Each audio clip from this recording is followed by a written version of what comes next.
In the heart of Victorian Britain, wealth glittered in grand halls, while only streets away, the poor froze in silence. Winter was no gentle season, it was a predator. Snow-choked alleys, coal too costly to burn, and hunger gnawing at empty bellies turned each frost into a battle for survival. This is the story of how an empire celebrated progress, yet allowed its most vulnerable to perish in the cold. Tonight, we walk through the frozen streets of misery and uncover why Victorian winters were not merely harsh, but deadly. The reign of Queen Victoria, stretching from 1837 to 1901, was an era of transformation. It was an age that celebrated industrial progress, scientific advancement, and imperial might. Yet beneath the triumphs of the British Empire lay a society riven by extraordinary inequality. To walk through London in the mid-19th century was to see two worlds, existing side by side, a glittering realm of wealth, refinement, and privilege, and a darker, harsher landscape of hunger, disease, and bitter cold. Winter revealed these contrasts most starkly. While the wealthy could retreat to grand houses with roaring fires, the poor of the East End shivered in unheated rooms, sometimes freezing to death only streets away from luxury. Victorian Britain was, by the standards of its time, the richest nation on earth. Its empire stretched across continents, and its industrial revolution had created vast fortunes. In Mayfair and Belgravia, elegant townhouses stood as monuments to this prosperity. Aristocrats and industrial magnates filled their homes with art, mahogany furniture, and imported carpets. During winter, they dined in candlelit halls, surrounded by warmth from coal-burning grates and servants who ensured comfort was never disturbed. Newspapers of the period reported on lavish winter balls, society dinners, and evenings at the theatre, where the glittering elite displayed wealth as though cold and hardship did not exist. But step eastward, toward the rookeries of Whitechapel or Spitalfields, and the picture changed entirely.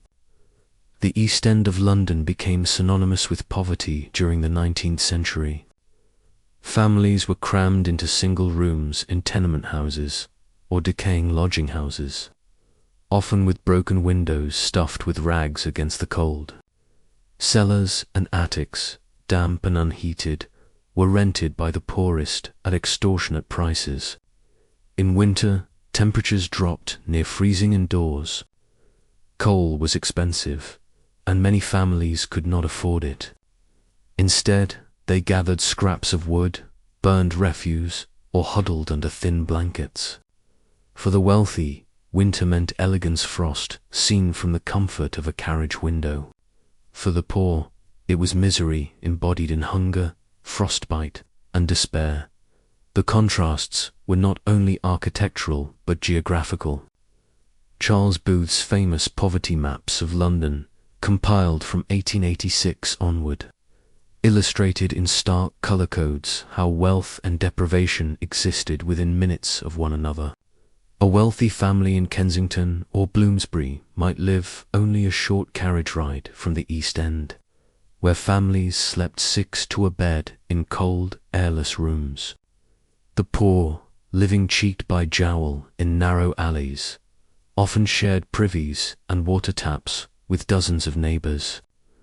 Disease spread rapidly in such conditions, and winter magnified the risk. Tuberculosis, pneumonia, and influenza thrived in damp, unheated homes where undernourished bodies struggled to survive. Victorian observers themselves recognized the jarring disparity.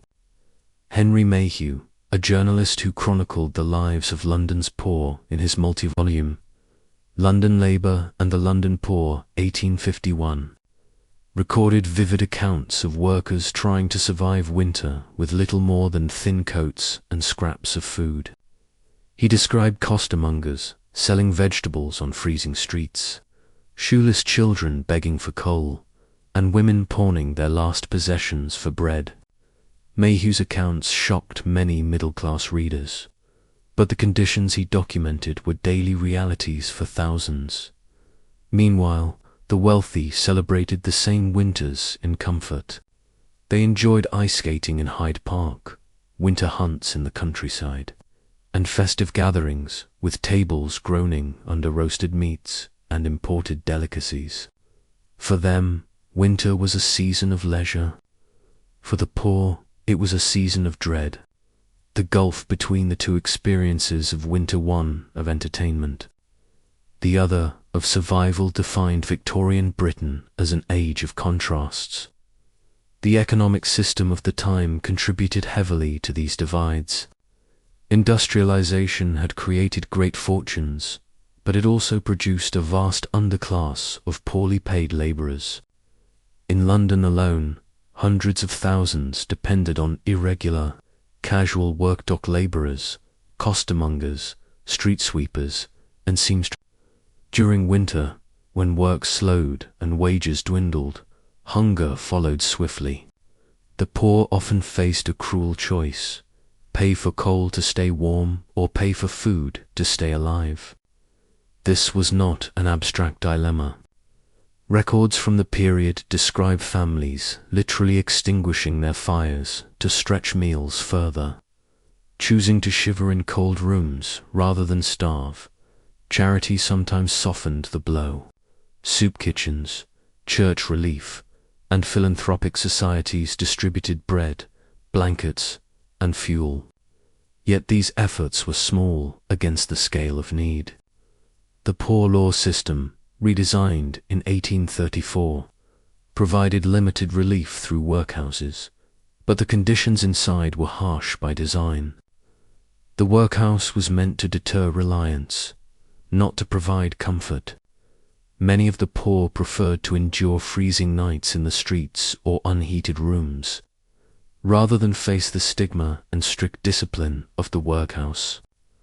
Winter deaths rose sharply in cities like London, Manchester, and Liverpool, not only from disease and malnutrition, but from direct exposure to cold. Newspapers of the era occasionally reported bodies found in alleyways, victims of exposure just beyond the doors of prosperity. The East End, in particular, became a symbol of winter misery. Contemporary observers described the streets as bleak and silent in frost, lined with lodging houses where the poorest rented a bed or even a shared portion of one for a night's rest. Those without even a penny to spare sought refuge in casual wards of workhouses, sometimes waiting in long lines in freezing weather for the chance of shelter. The casual ward system, notorious by the 1880s, offered little more than a mat on a stone floor. Yet demand for such relief soared during winter. Contrast this with the accounts of society gatherings in West End mansions. Diaries and newspapers record balls where ladies in silk gowns danced beneath chandeliers, their homes warmed by coal fires that consumed more in a night than some East End families might burn in a month. For the elite, winter became an opportunity to display wealth more visibly. Furs, fine carriages, and elaborate meals were signs of prestige. For the poor, the same season brought hunger, rags, and sometimes death. Literary figures of the time gave voice to these contrasts. Charles Dickens, though he died in 1870, left a powerful legacy through novels that often juxtaposed wealth and poverty.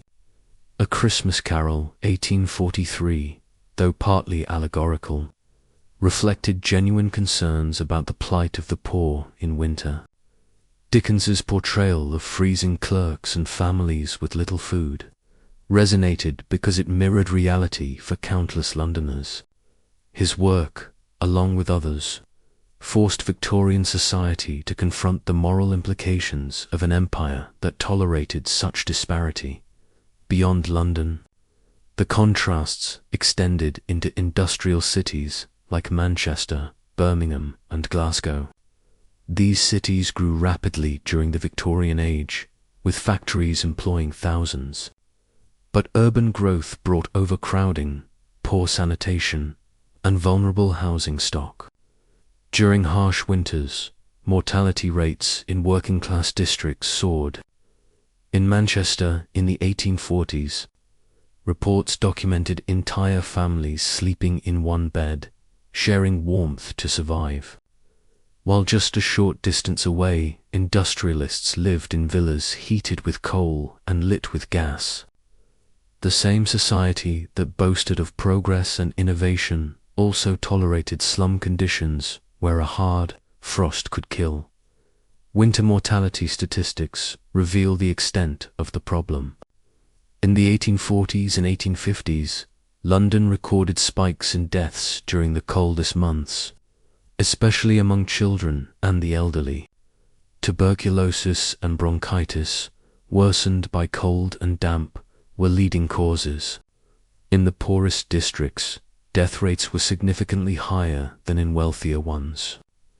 Medical journals of the era noted the connection between poor housing, inadequate heating, and seasonal illness, yet remedies came slowly. The age of contrasts was not only material but symbolic. Winter exposed the moral contradictions of Victorian Britain. This was the nation that prided itself on philanthropy and Christian values, yet allowed children to freeze in alleys while elites dined in opulence. Campaigners used winter tragedies to highlight the urgency of reform. Reformers such as Lord Shaftesbury and organizations like the Ragged Schools pressed for better conditions for the poor, particularly children. Yet change was gradual and for many, too late. By the 1880s, public awareness of these contrasts had deepened. Thanks to social investigators like Charles Booth and journalists who documented slum conditions. Their reports shocked the middle and upper classes, many of whom had been content to ignore the plight of the poor. Booth's color-coded poverty maps marking the poorest in black and the wealthy in red visually captured the sharp divides of the age. Winter deaths, child mortality, and visible suffering were not abstract statistics, but human tragedies, occurring in neighborhoods often within walking distance of Parliament itself. At the heart of the story was a question that haunted Victorian Britain. How could a society so rich, so powerful, and so proud of its progress tolerate such misery? The contrasts of winter made the question impossible to avoid. They revealed the limits of industrial triumph, exposing that progress for some had come at the expense of many. The age of contrasts was an age of dazzling wealth, but also an age of frozen streets, hungry children, and the silent suffering of the poor. For those who lived through it, these winters were not just seasons, but ordeals. Memories carried into old age, stories passed down through families, and legacies that shaped reforms in the decades to come. The Victorian Age remains defined not only by empire and industry, but by this stark, enduring contrast, the warmth of mansions and the misery of freezing streets. Victorian Britain was not merely a place of economic contrasts and social divides. It was also a land shaped by a challenging climate. The winters of the 19th century were often severe, influenced by what historians now call the tail end of the Little Ice Age. This period, stretching roughly from the 14th to the mid-19th century, brought colder, harsher conditions across Europe. Though by Victoria's reign the phenomenon was waning, its lingering effects meant that the British Isles frequently endured biting frosts, heavy snowfall, and prolonged cold spells. For the wealthy, these winters were an inconvenience. For the poor, they were deadly. Records from the early decades of the 19th century detail winters that today would be considered extraordinary. The Thames had frozen solid multiple times during the late 18th and early 19th centuries, allowing for the famous frost fairs of London, where stalls and amusements were set up on the river's icy surface. While these fairs had ceased by the mid-Victorian period due to warmer winters and the embanked river's faster current, the memory lingered. Britain was a land where harsh winters could grip even its greatest city in ice. By the 1840s, newspapers were filled with reports of cold snaps that paralyzed transport, froze canals, and disrupted trade. Snowstorms blanketed rural areas, isolating villages for weeks. Urban areas, already straining under rapid population growth, became death traps during these freezes. Cold winds swept through narrow alleys of London's East End, funneling between lodging houses where residents lacked even a small coal fire. Frost penetrated poorly built homes, chilling walls and floors.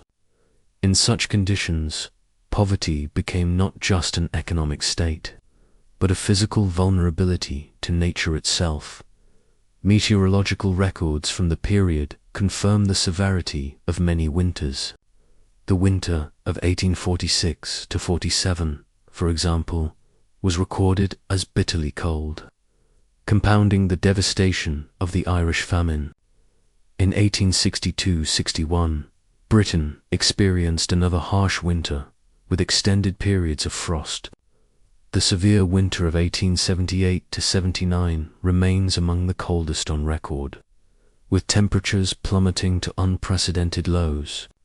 Rivers froze, livestock perished, and the poor in Britain's growing cities faced hunger, fuel shortages, and exposure.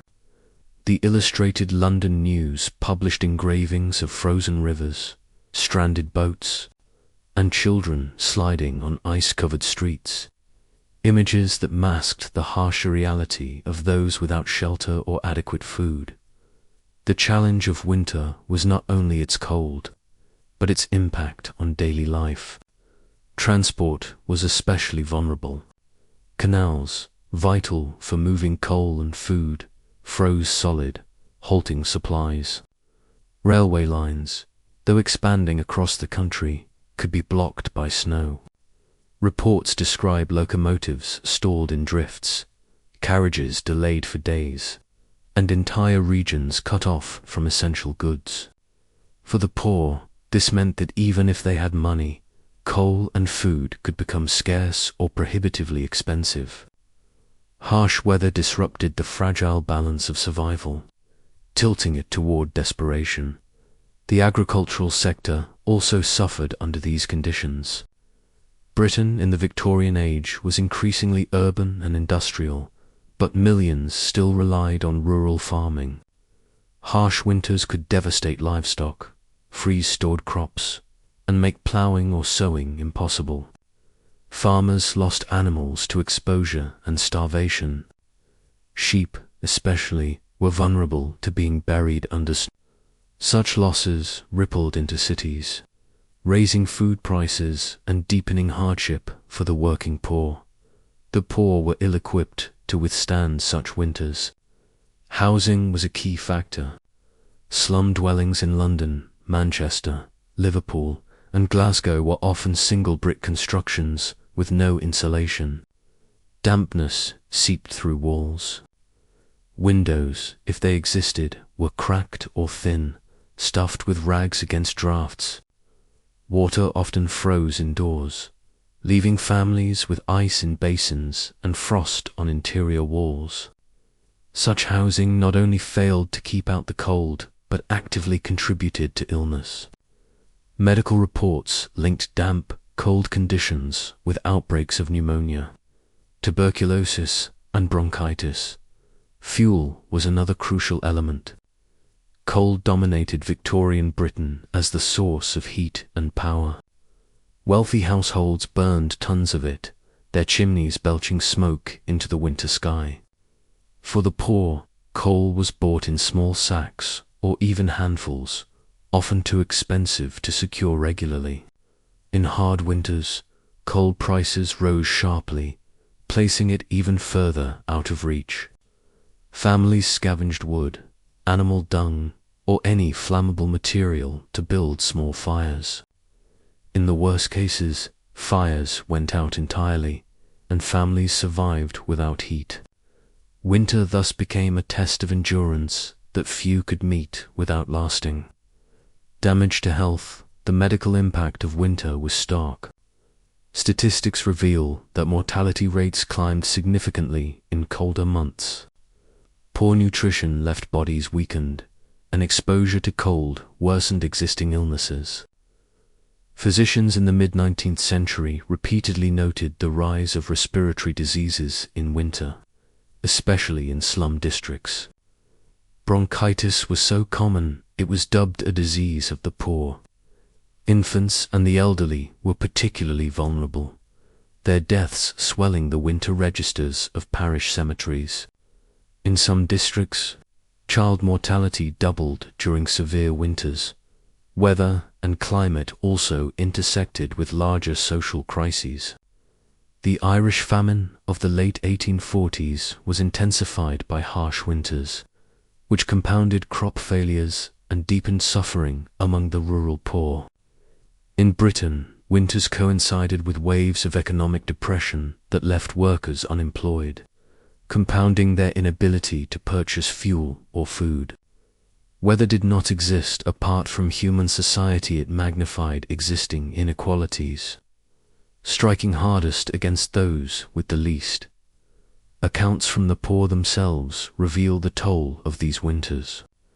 Reports collected by journalists like Henry Mayhew include testimonies of men who walked the streets all night to keep from freezing, women who burned their last furniture for heat, and children whose hands and feet turned blue from frost. Charities recorded distributing blankets and food, yet demand always exceeded supply. In the East End of London, it was not uncommon for newspapers to note cases of people found dead of exposure in alleys or stairwells during cold spells. These were not sensational inventions, but documented realities of a climate that left the poor with no margin for survival. At the same time, the wealthy celebrated winter as a season of culture and festivity. The Victorian Christmas tradition blossomed during this period, with decorated trees, lavish meals, and social gatherings. Ice skating on frozen ponds, sleigh rides in country estates, and fashionable winter attire became hallmarks of the season for the upper classes. Writers like Charles Dickens captured both sides: the festive warmth of middle-class holidays and the haunting misery of the poor left in the cold. Dickens's A Christmas Carol, 1843, remains iconic precisely because it juxtaposed joy with deprivation, festivity with suffering. The harsh climate of Victorian Britain gave his message immediate resonance. Scientific study of weather also advanced during the Victorian age. The foundation of the Meteorological Office in 1854 marked Britain's first systematic attempt to predict weather, spurred in part by naval needs. By the 1860s, weather reports began appearing in newspapers, yet forecasting was primitive, and while middle-class readers might follow daily predictions with curiosity, the poor experienced weather not as information but as relentless reality. No prediction could make coal affordable or housing warmer. The cultural memory of harsh winters persisted in literature and art. Painters like Gustave Doré depicted London's poor trudging through snow, their misery etched into the cold streets. Newspapers printed illustrations of snowbound streets and ice-laden rivers, images that often romanticized the season while obscuring its deadly cost. This contrast between romantic winter scenes and the actual suffering of the poor was itself a reflection of Victorian society. To celebrate beauty while ignoring hardship, winter also shaped politics. During severe freezes, public pressure on government rose sharply. debates in Parliament occasionally turned to fuel prices, poor relief, and mortality rates. Reformers used winter suffering to push for better housing, sanitation, and working conditions. Campaigners like Lord Shaftesbury invoked the plight of the poor during cold months as evidence of social injustice. Yet large-scale reforms came slowly, and many lives were lost before improvements took hold in the late 19th century. The harsh climate of Victorian Britain thus acted as both an environmental and a social force. It froze rivers and stalled trains, but it also exposed the fragility of poverty, stripping away illusions of progress. Winter revealed inequality in its starkest form.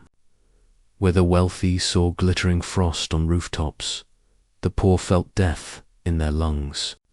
Where children of the middle class played in snow-covered parks, children of the slums coughed in damp basements, their bodies weakened by cold and hunger by the close of the century.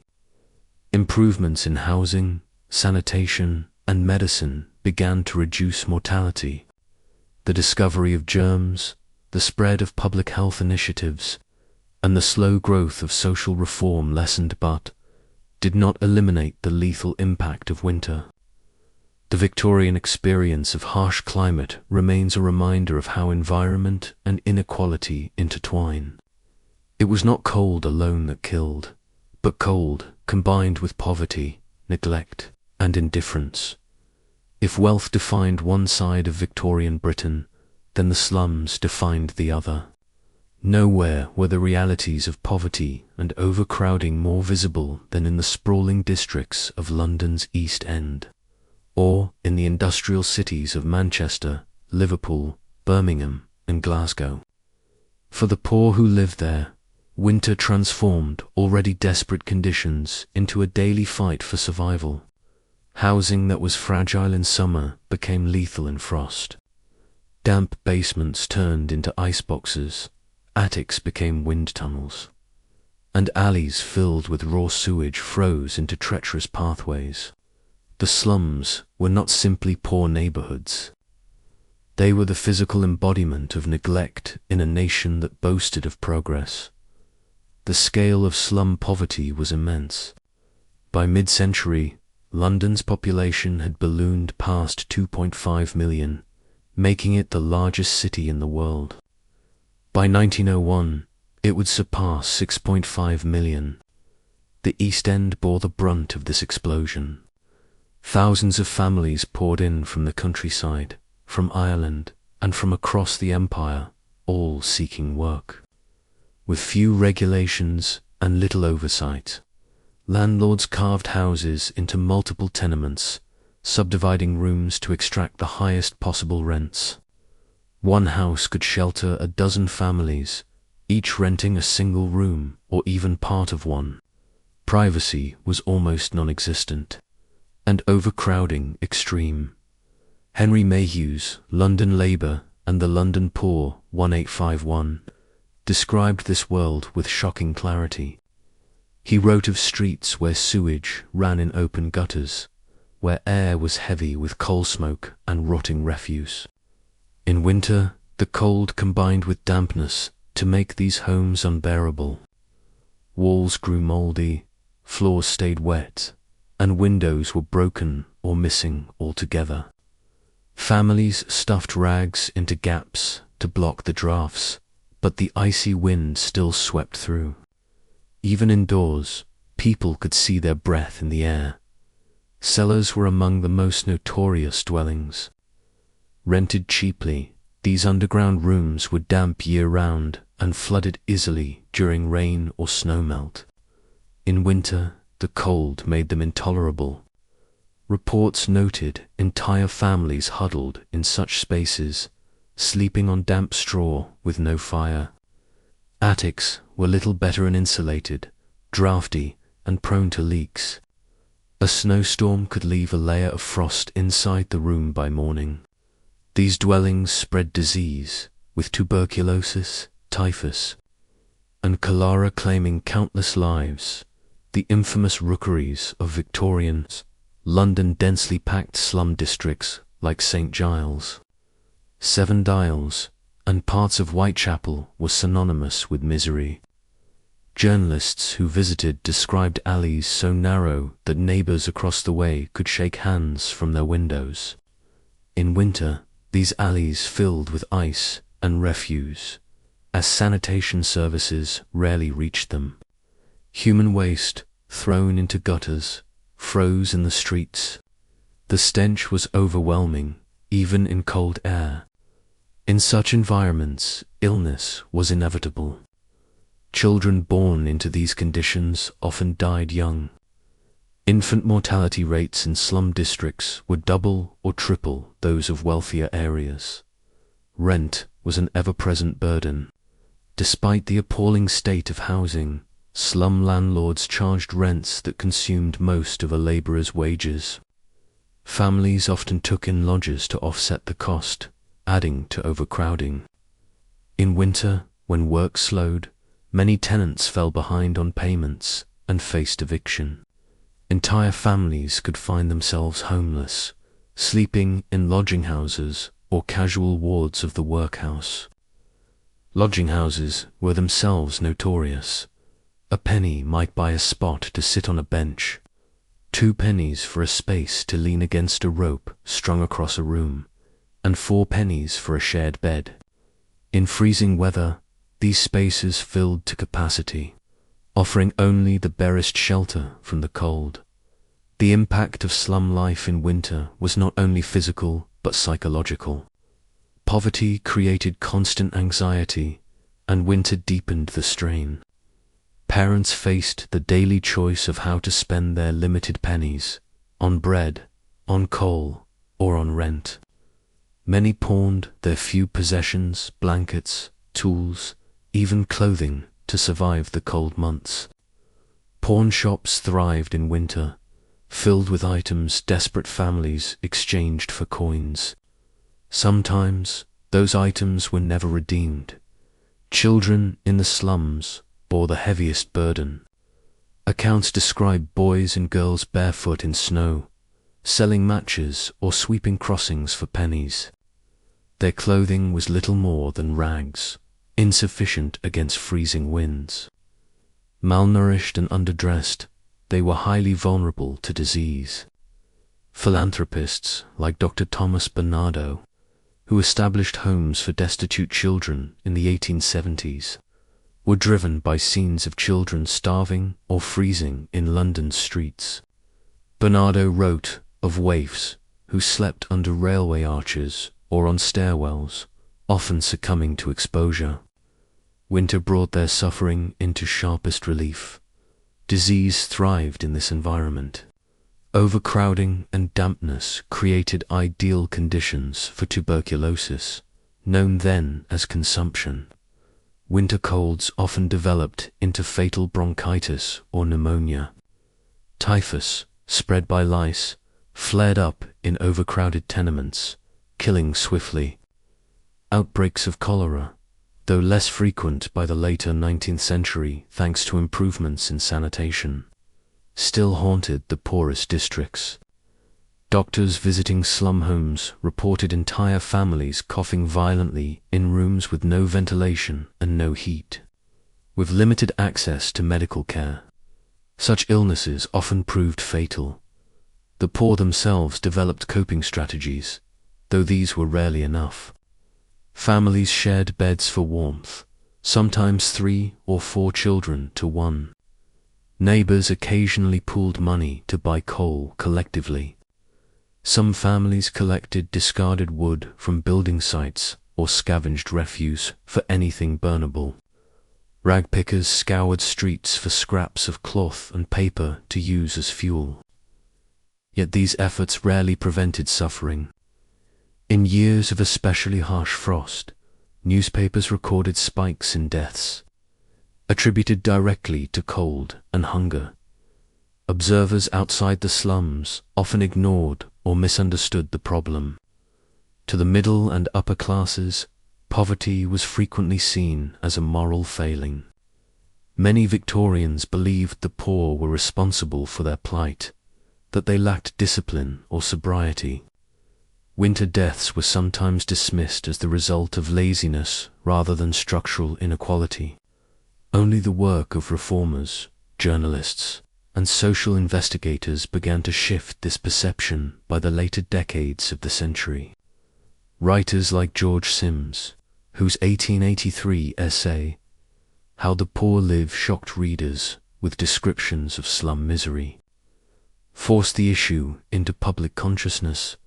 The contrast with wealth could not have been more striking. Just a few miles from the rookeries of the East End, London's West End gleamed with affluence. Homes were spacious, well-heated, and richly decorated. Families enjoyed fires in every room, servants to keep them tended, and wardrobes filled with warm clothing. In winter, elite households hosted concerts, dinners, and holiday celebrations. Their children enjoyed gifts, games, and the comfort of warm nurseries. Meanwhile, slum children froze on the steps outside theatres or begged in front of shops whose windows displayed abundance. Other industrial cities mirrored London's contrasts. In Manchester, the slum district of Angel Meadow was described by Friedrich Engels in The Condition of the Working Class in England, 1845, as a hell upon earth. Winter there turned crowded cellars and damp lodging houses into sites of misery. In Liverpool, dock labourers endured unemployment during frozen months, their families crammed into courts and alleys unfit for human habitation. Glasgow's notorious tenements housed thousands in cramped, windowless rooms where frost crept across walls. These were not isolated conditions, but systemic realities of urban Britain. Slum housing also reflected the priorities of Victorian society. There was little incentive for landlords to improve conditions, as demand for cheap housing remained high. Regulations were minimal until the late 19th century. Even then, enforcement lagged. Reform acts such as the Public Health Acts of 1848 and 1875 laid the groundwork for improvements, but progress was slow. In the meantime, the poor continued to suffer each winter in homes unfit for survival. The link between environment and mortality became undeniable. Studies by social reformers like Charles Booth in the 1880s mapped poverty against death rates, showing how slum districts suffered disproportionately in winter months. Booth's research revealed that the black and dark blue areas on his poverty maps, denoting extreme poverty, corresponded to the highest winter mortality. His data forced the middle and upper classes to confront the lethal consequences of neglect. Relief efforts, while notable, were piecemeal. Philanthropic organizations distributed blankets, coal, and food during harsh winters, but they could not meet the scale of need. Soup kitchens opened in church halls and mission houses, serving thin broth to long lines of hungry families. Some charitable societies offered coal tickets, which could be exchanged for small amounts of fuel. Yet for every family helped, many more went without. Winter in the slums remained a recurring crisis, its impact visible in the rising number of graves each season. The experience of slum life in winter cannot be separated from the broader narrative of Victorian Britain. It exposed the contradictions of an age that celebrated progress, empire, and morality while tolerating conditions in which citizens froze to death within sight of Parliament. The slums were both a product and a symbol of this contradiction. They embodied the consequences of industrial growth without social safeguards, of wealth without compassion.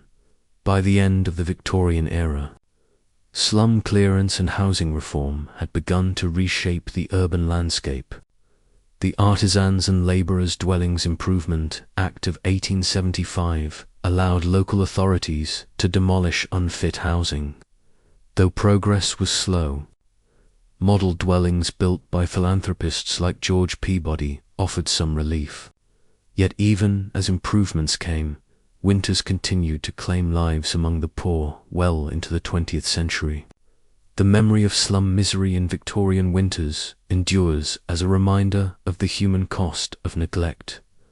Life in the slums was never easy, but in winter it became nearly unbearable.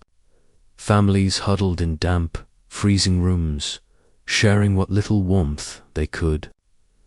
Children begged barefoot in snow, and parents pawned their possessions for food. Disease spread through overcrowded tenements, and death struck hardest in the cold months. These were the frozen streets of misery, the hidden face of Victorian progress. To understand them is to understand not only the suffering of the poor, but the moral challenge that confronted an empire at the height of its power. Coal was the fuel that powered Victorian Britain. It lit the lamps of London, drove the engines of industry, and heated the parlours of the wealthy. To speak of the 19th century without coal is to miss its heartbeat, for it was coal that turned Britain into the workshop of the world. But for the poor, coal was not a symbol of progress or prosperity. It was a daily struggle, too costly to buy in sufficient amounts, too scarce in times of frost, and often the line between survival and death. Winter exposed this dependency most brutally, for without coal, a family could not keep warm, could not cook, and could not ward off the cold that seeped into every bone. Britain's reserves of coal seemed endless in the Victorian age. The great coal fields of South Wales, Northumberland, Durham, Yorkshire, and Lancashire produced millions of tons annually. By 1850, Britain was producing more than half the world's coal supply. Trains, ships, and factories ran on it. Middle-class households purchased coal by the ton, delivered by carters and stacked neatly in coal sheds. Chimneys belched smoke across the skyline, covering industrial towns in soot, but guaranteeing warmth and energy. Coal was so central to daily life that London itself was often described as a city of smoke. Yet beneath this appearance of abundance lay the reality of access. For the wealthy, coal was plentiful, ordered in bulk, and burned in multiple fireplaces.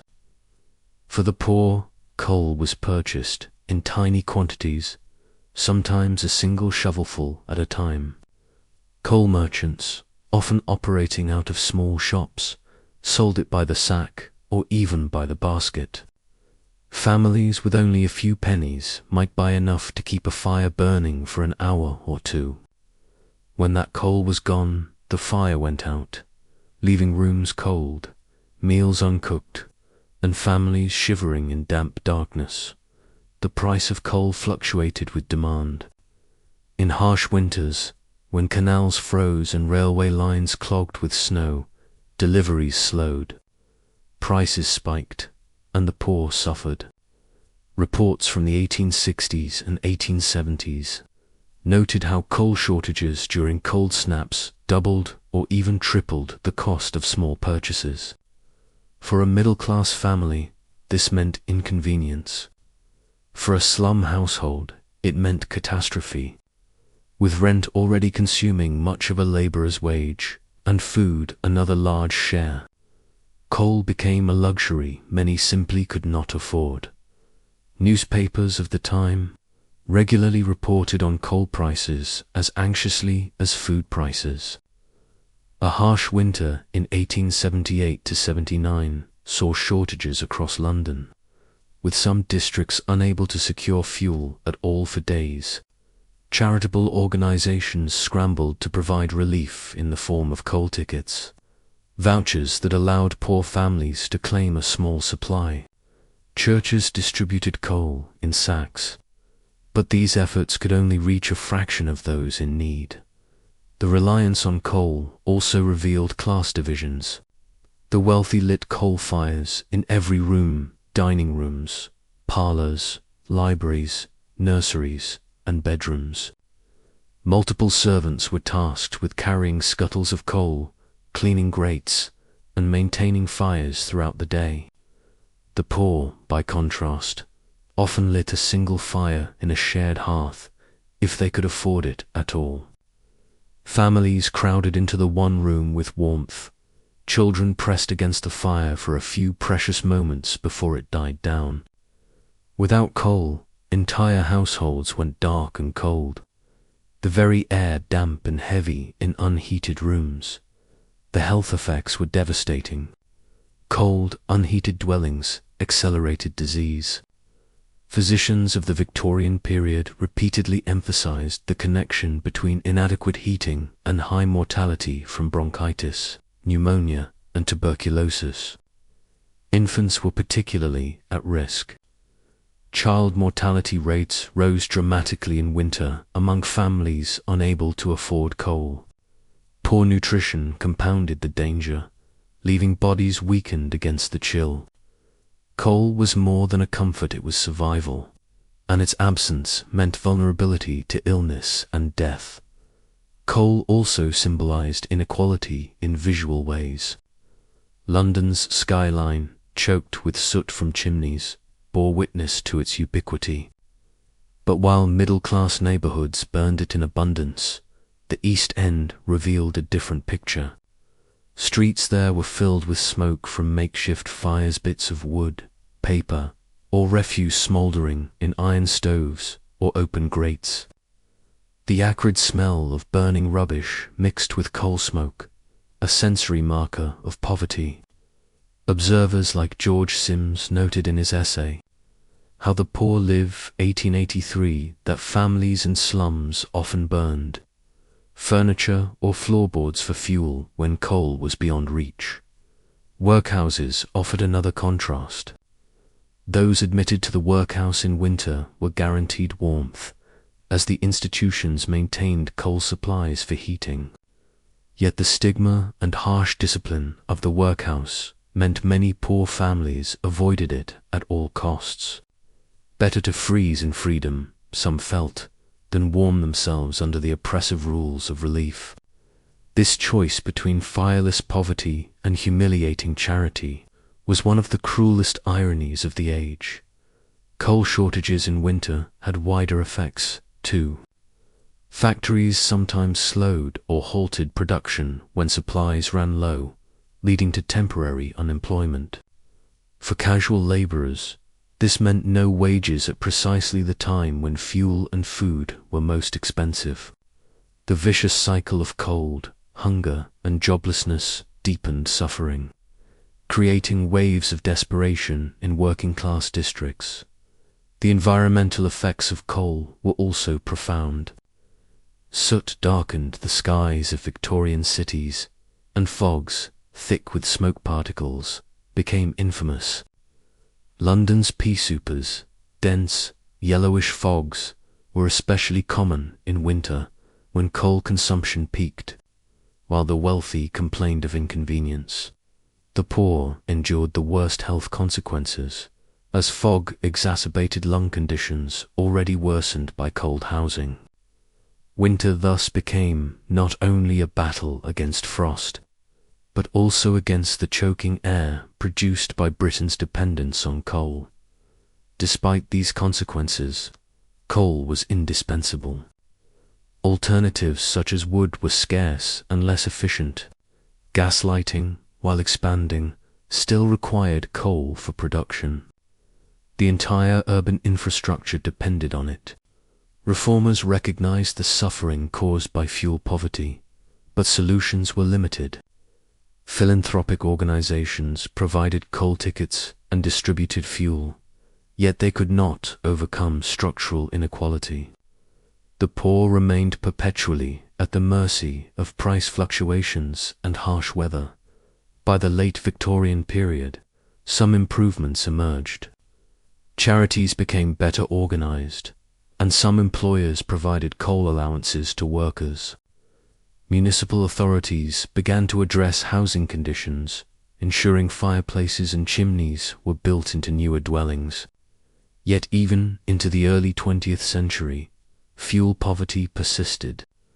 The lessons of Victorian winters that without affordable coal, the poor would suffer disproportionately remained relevant long after the age had passed. Coal, then, was not only the engine of empire but also a measure of inequality. Its presence marked comfort and survival, its absence misery and death. In the glittering parlours of London's elite, fires roared, candles flickered, and wealth was displayed in warmth. In the damp cellars of the East End, a few smouldering coals represented the fragile boundary between life and death. Winter revealed this truth most starkly, exposing the dependency of all classes on coal and the cruelty of a system that denied it to those who needed it most. In Victorian Britain, poverty was not just a condition. It was a constant threat, hovering over the working poor like a shadow. Employment was fragile, wages were low, and security was rare. For those who lived on the edge, the onset of winter turned uncertainty into desperation. Work that might have sustained a family through warmer months disappeared when frost settled in. Building projects halted, river traffic stalled, and demand for casual labor fell away. At precisely the moment when coal was most expensive and food least affordable, incomes collapsed. For thousands of families, this meant a brutal choice: work, if any could be found, or starve. The Industrial Revolution had transformed Britain into a world power, but its economic system remained unstable for those at the bottom. Casual labor was the backbone of Victorian cities. Dockers, builders, costermongers, street sweepers, and hawkers all relied on irregular employment. There were no guaranteed contracts, no unemployment protections, and no pensions. A man might find work one day and none the next. In winter, this irregularity grew worse. Harsh weather froze rivers and canals, stopping barges and crippling dockwork. Construction sites slowed or shut down when frost made bricklaying impossible. Street trades collapsed when shoppers stayed indoors. The poor, already living on narrow margins, suddenly faced weeks or months without wages. Dock labourers were among the hardest hit. London's docks employed thousands of men, but work was allocated on a casual basis. Each morning, crowds of workers gathered at the dock gates, hoping to be chosen for a shift. In winter, when shipping slowed and ice disrupted river traffic, demand plummeted. Hundreds might go home empty-handed. Accounts described men waiting in freezing conditions from dawn, only to be turned away, their families left without food or fuel. The system was so precarious that the phrase "standing at the dock gates" became a symbol of insecurity. Construction workers faced similar challenges. Building was one of the largest employers in Victorian Britain, especially in London, where expansion seemed endless. But bricklaying, plastering, and roofing were impossible in hard frost. Sites closed, and workers were laid off. Labourers who had earned just enough to keep afloat in summer now had no income at all. In some cases, contractors dismissed workers without warning, leaving them to face the cold with nothing in hand. Families dependent on weekly wages suddenly found themselves destitute. Street vendors and costermongers also struggled. Selling fruit, vegetables, or cheap goods depended on foot traffic. In winter, when icy streets kept customers indoors, sales dropped sharply. For hawkers without capital to buy stock, the slump meant ruin. Many pawned their barrows or baskets for food money, losing the very tools of their trade. In Mayhew's accounts, Vendors described days spent outdoors in snow or sleet, earning only a few pennies far short of what was needed for rent and coal. Women's work, too, suffered in winter. Many poor women took in sewing, laundry, or domestic service. But in cold months, washing froze on lines, orders dwindled, and households cut back on expenses. Seamstresses, who already earned shockingly little, sometimes received no orders at all. Their fragile earnings collapsed, and hunger followed swiftly. The stereotype of the starving seamstress was not literary exaggeration, but lived reality. Charities often recorded young women fainting from weakness, victims of both low pay and seasonal unemployment. The link between work and survival was painfully direct. Without wages, families could not pay rent. Landlords were ruthless. Tenants in arrears could be evicted even in the dead of winter. Homelessness rose during harsh seasons, as families unable to pay were turned onto the streets. Lodging houses, already crowded, filled to capacity. Others sought shelter in casual wards of workhouses, lining up for hours in freezing air for the chance of a mat on the floor. Those who found neither were left to sleep rough, vulnerable to exposure and death. For children, the consequences were stark. With fathers unemployed and mothers unable to supplement incomes, children often went without food. Malnutrition weakened them, leaving them vulnerable to disease. Some turned to begging or petty theft to survive. Reformers like Dr. Thomas Bernardo were struck by the sight of starving children during winter, inspiring his campaigns to provide homes for orphans and destitute youths. Bernardo described children blue with cold, hollow with hunger, wandering the streets in search of scraps. Testimonies to how unemployment cascaded down through families, workhouses. Intended as the last resort under the poor law system, became overwhelmed in winter. Admission meant relief food and shelter, but at a price.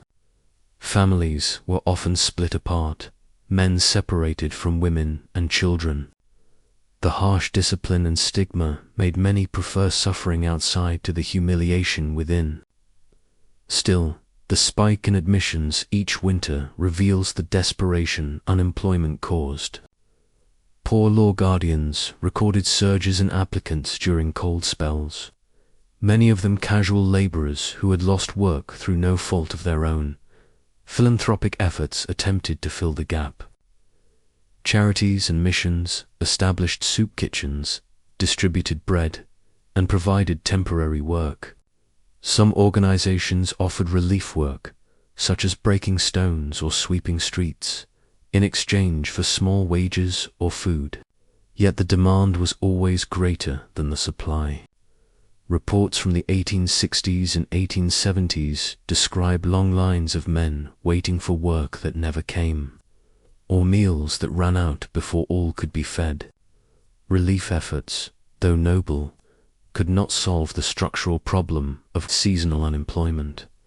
The economic system of Victorian Britain compounded the hardship. There was little regulation of labour markets, and no social safety net as understood today. Unemployment benefits did not exist until the 20th century. If a man could not work, his family starved. Employers bore no responsibility for laid-off workers. Governments largely resisted intervention, clinging to laissez-faire economic principles. Winter unemployment was seen as an unfortunate reality, not a social crisis demanding reform. Yet the suffering was visible and undeniable.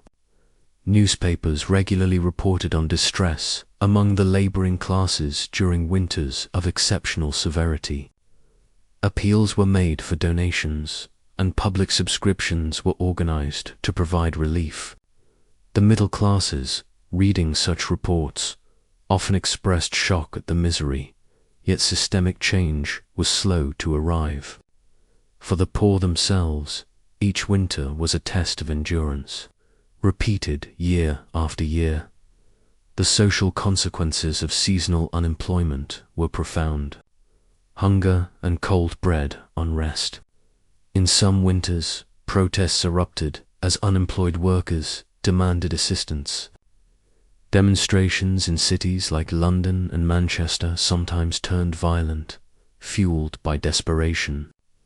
Authorities feared that large numbers of unemployed men, left idle and hungry, could become a political threat. Policing and poor relief were therefore intertwined, not only as measures of compassion but of social control. The health consequences were equally severe. Malnutrition left the unemployed weak and cold. Damp housing increased the toll of disease. Hospitals reported surges in admissions during harsh winters, many of them cases of pneumonia, bronchitis, and exhaustion from exposure. Mortality statistics show spikes among working-class men, in particular those most likely to lose work in winter and least likely to have savings to carry them through. Seasonal unemployment also left a cultural imprint. Writers and social reformers depicted the plight of workers thrown idle by frost. Dickens, in novels such as Our Mutual Friend, touched on the struggles of casual labourers. Journalists like Mayhew gave voice to dockers and builders who described the despair of standing idle while their families went hungry. These accounts created a record of suffering that shaped public opinion and gradually reformed. By the later decades of the Victorian age, some measures began to mitigate the crisis. Charitable labour exchanges and municipal relief projects attempted to provide employment during winter. Trade unions, gaining strength in the 1870s and 1880s, campaigned for more secure wages and contracts. Yet for most of the period, winter unemployment remained a recurring ordeal, a reminder of how fragile survival was for the poor. The phrase work or starve captured more than rhetoric. It described the lived reality of millions. In winter, when frost shut down trades and snow halted transport, work vanished and starvation loomed. For families with no reserves, no savings, and no safety net, each day without wages was a day closer to disaster. Winter unemployment revealed the precariousness of Victorian society, where progress was celebrated but protection for the vulnerable was absent. The story of work or starve is the story of a system built on insecurity. It is the story of men waiting at dock gates in freezing air, of women pawning their last possessions to buy bread, of children begging barefoot in snow. It is the story of how the industrial triumph of Victorian Britain rested on a labour force that lived always on the edge, and how winter pushed them past it. In the frozen streets of misery, the absence of work was more than an economic failure, was a death sentence. If winter exposed the cracks in Victorian society, hunger revealed its cruelty. For the poor, the cold was only half the battle. The other half was food, or rather, the lack of it. With wages low, coal expensive, and rent relentless, food was often the first sacrifice. In prosperous districts, dining tables groaned under roasts, puddings, and steaming vegetables even in the bleakest months. But in the slums and alleys, meals were meagre, repetitive, and inadequate. Winter magnified the disparity as seasonal unemployment and high prices turned thin diets into outright famine for thousands of families. The basic diet of the poor was monotonous. Bread formed the foundation, sometimes accompanied by weak tea or, when possible, margarine or dripping. Potatoes added bulk when affordable. Meat was rare, reserved for Sundays or special occasions. Fresh vegetables were scarce in winter, with limited preservation methods, making them expensive or unavailable. Milk, often watered down or spoiled by the time it reached slum districts, could not be relied upon for children. For many families, daily meals consisted of little more than bread and tea, a diet that provided calories but not the nutrients needed for health. Hunger was not simply discomfort, it was malnutrition. Diets lacking in protein, vitamins, and minerals weakened the immune system. Children raised on bread and tea suffered stunted growth, rickets from lack of vitamin D, and anemia from insufficient iron. Adults grew vulnerable to disease, unable to resist the respiratory illnesses that swept through cold, damp tenements in winter. Doctors of the era noted how undernourished patients succumbed more easily to infections. Hunger and cold were a lethal combination. Prices rose sharply in winter, making matters worse. Food supplies were disrupted by snow and frost, raising the cost of staples. In years of poor harvests, grain prices spiked, hitting the poor hardest.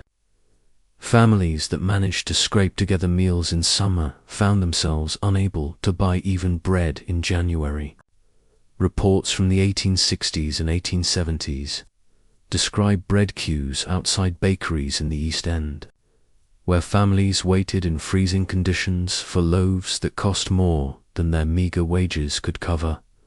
Protein was virtually out of reach for the poorest households.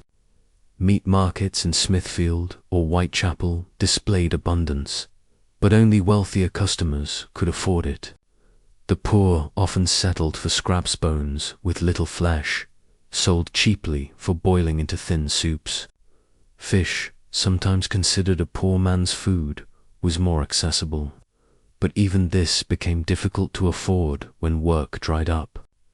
Some families scavenged discarded vegetables from markets at the end of the day, gathering bruised or spoiled produce that traders threw away. Survival often depended on such humiliating routines. Soup kitchens emerged as lifelines in harsh winters. Churches, missions, and philanthropic societies organized the distribution of hot meals, typically thin broth with bread. Accounts describe long lines of men, women, and children waiting for hours in snow for a ladleful of soup. While these kitchens alleviated suffering, they could never meet the overwhelming demand. Reformers noted that for every family helped, many more went hungry. Still, for those who received it, a single hot meal could mean survival on a freezing day. Workhouses offered food, but at a cost. The poor law system provided relief in the form of meals, yet these were intentionally meager to discourage reliance. Inmates might receive gruel, bread, and small portions of cheese or meat, depending on the institution.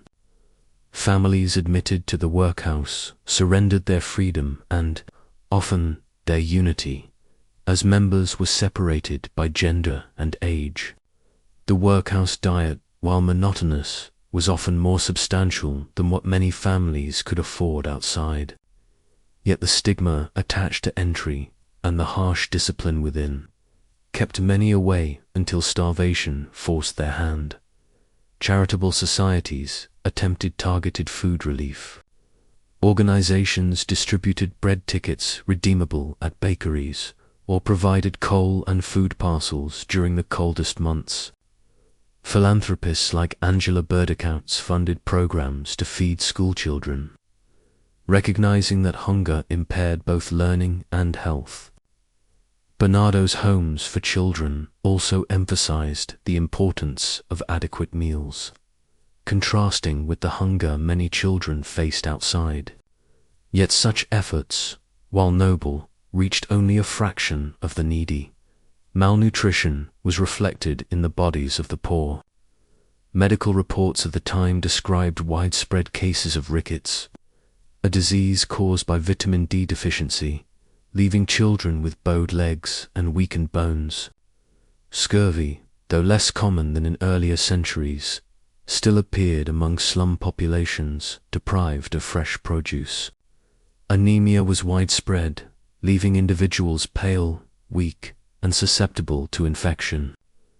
These conditions were not rare but endemic, especially in winter when diets narrowed further. Hunger also shaped social behavior. Families pawned belongings to buy food, blankets, clothing, tools, and even furniture were exchanged for coins to purchase bread. Pawn shops thrived in winter, filled with the last possessions of desperate households. Mothers often sacrificed their own meals for their children, going without food themselves to stretch limited supplies. Stories of parents collapsing from hunger while trying to feed their children are recorded in reformers' reports. Hunger was not just a condition of the poor. It was a daily battle marked by sacrifice and endurance. Children bore the harshest consequences. Malnourished, underdressed, and weakened by hunger, they were frequent victims of winter disease.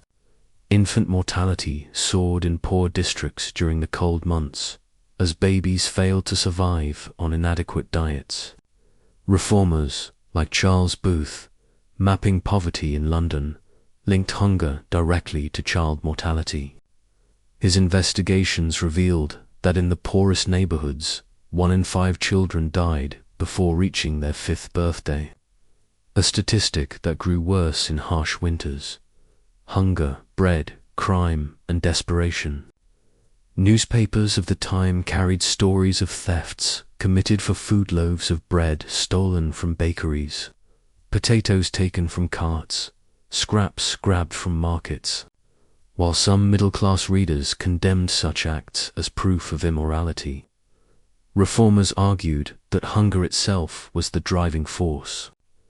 The courts, however, were harsh. Men, women, and even children caught stealing food often faced prison sentences. Their crimes treated as serious offenses, despite the desperation behind them.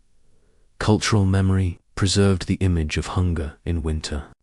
Dickens, in novels such as Oliver Twist, immortalized the starving child begging for more.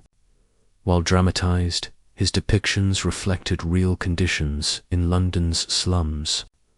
Journalists like George Sims and Henry Mayhew provided first-hand accounts of hunger, recording interviews with families who lived on bread crusts and tea. These accounts shocked readers, but they also revealed how normalized hunger had become in poor districts. The disparity between rich and poor diets in winter could not have been greater. Wealthy households enjoyed multi-course dinners even in January, with imported foods, preserved fruits, and abundant meat. Cookbooks of the era record recipes for rich puddings, roasts, and delicacies enjoyed by the middle and upper classes. Meanwhile, in the East End, families debated whether to spend their last pennies on bread or coal. The contrast highlighted the inequality of an empire that prided itself on global dominance yet allowed its own people to starve. Hunger was also tied to broader economic and social structures. The Corn Laws, repealed in 1846, had long kept grain prices high, disproportionately affecting the poor. While repeal brought some relief, fluctuations in global trade and local harvests still impacted prices. The poor had little resilience to absorb such shocks. Winter magnified every weakness in the system, revealing the fragility of survival for those at the margins. By the late Victorian era, reforms began to address hunger more directly. Free school meal programs were introduced in some areas, recognizing the need to feed children as part of education. Charitable organizations became more systematic in their distribution of food aid. Yet hunger persisted, its roots too deep in poverty to be solved by piecemeal relief. The hungry winter was not a single event but a recurring cycle. Each year, as frost descended and work diminished, hunger returned. Families faced the same choices: pawn possessions, beg for relief, or endure hunger in silence. Winter did not create poverty, but it exposed it mercilessly. Hunger was both symptom and cause, weakening bodies, undermining families, and reinforcing the cycle of poverty that defined Victorian slum life. For the historian, the image of the hungry winter lingers: children with hollow cheeks and swollen joints from rickets, mothers fainting from weakness as they queued for bread, fathers shivering at dock gates with empty stomachs, waiting for work that never came.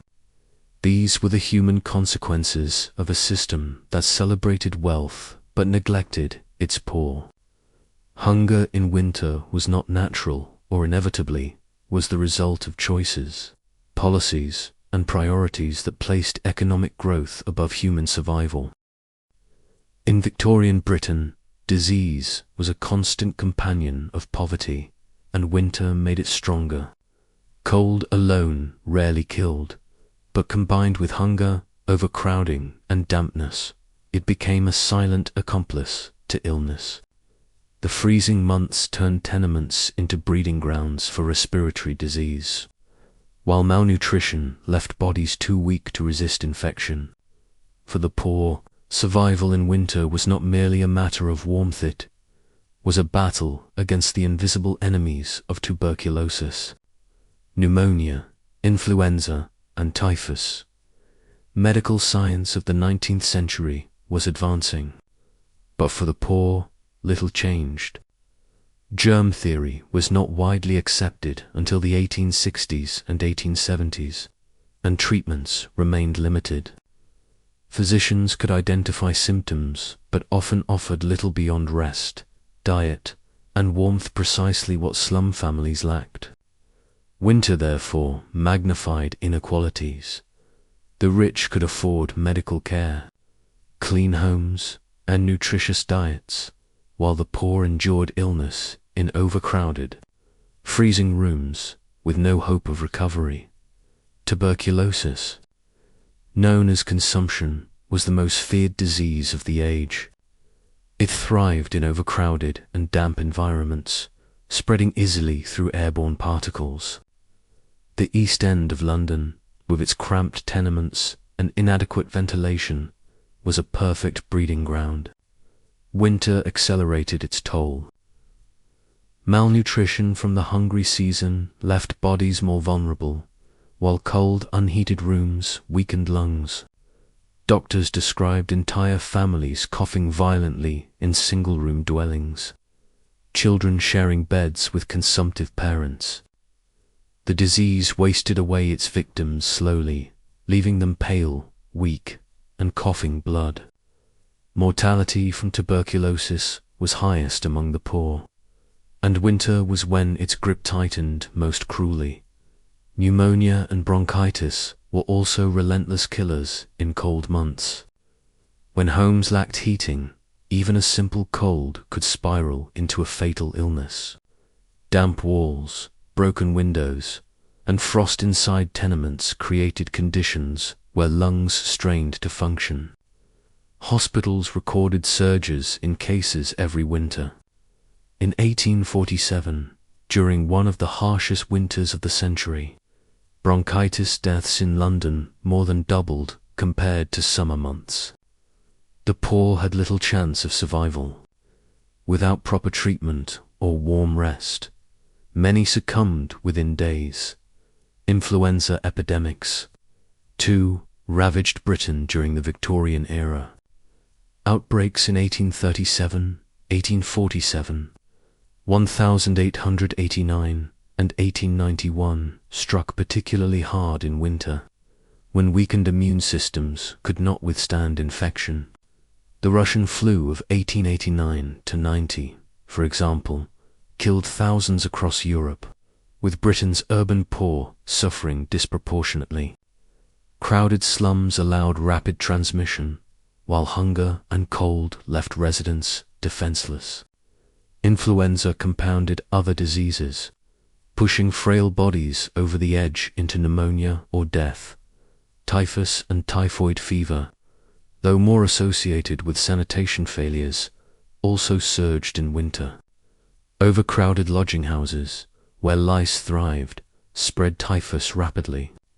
Casual wards of workhouses, filled with homeless men and women during cold spells, became hotbeds of contagion. Typhoid, spread through contaminated water, was worsened by frozen pipes and disrupted supplies in winter. When families resorted to drinking from polluted wells or collecting melted snow, outbreaks followed. The link between poor sanitation and disease was slowly recognized. But reforms were slow to reach the poorest districts. Childhood diseases flourished under these conditions. Whooping cough, measles, and diphtheria spread unchecked in crowded tenements. Winter compounded the risks, as children, already weakened by hunger and cold, succumbed more easily. Infant mortality spiked in the coldest months. In some East End parishes, 1 in 5 infants did not survive the first year of life. Doctors and reformers noted the seasonal pattern: more funerals for children in winter, their small bodies overwhelmed by diseases that might have been survivable with better care. The role of dampness was especially destructive. Victorian housing for the poor was notorious for its lack of insulation. Moisture seeped through walls and floors, creating environments ripe for mold. Families often lived in basements prone to flooding. In winter, when fires were absent or too small to dry the air, dampness chilled residents to the bone and weakened their lungs. Physicians repeatedly pointed to damp dwellings as incubators of disease. Yet landlords continued to rent them, and desperate families continued to occupy them. Having no other choice, hospitals and infirmaries offered limited refuge.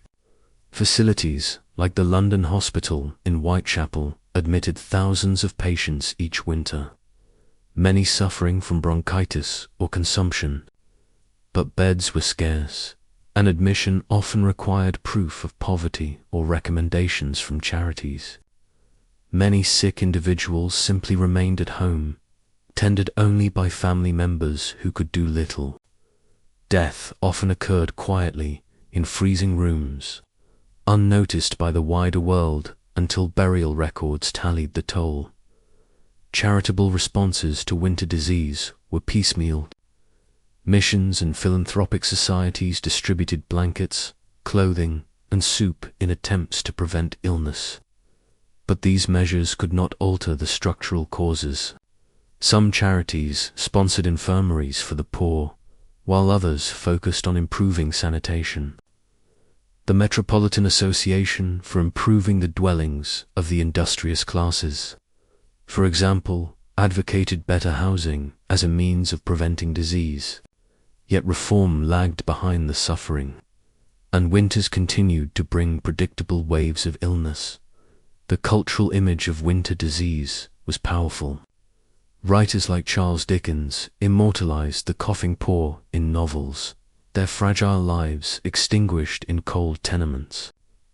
The death of little Nell in the Old Curiosity Shop, though fictional, reflected the realities of child mortality in cold, unhealthy environments. Journalists like George Sims painted vivid pictures of families huddled in freezing rooms, their coughs echoing through damp air. These accounts shocked readers, but for the poor, they were ordinary scenes repeated each winter. Statistics reveal the scale of the problem. In the mid-19th century, respiratory disease accounted for nearly a quarter of all deaths in London during winter months. In Manchester and Liverpool, the rates were even higher. Tuberculosis alone killed tens of thousands annually, disproportionately among the working classes. These figures rose predictably during harsh winters, underscoring the connection between cold, hunger, and mortality. Disease in the cold was not confined to cities. Rural communities also suffered, though in different ways. Isolated villages, cut off by snow, sometimes lost access to medical aid altogether. Agricultural workers, housed in drafty cottages with little fuel, faced the same respiratory illnesses as their urban counterparts.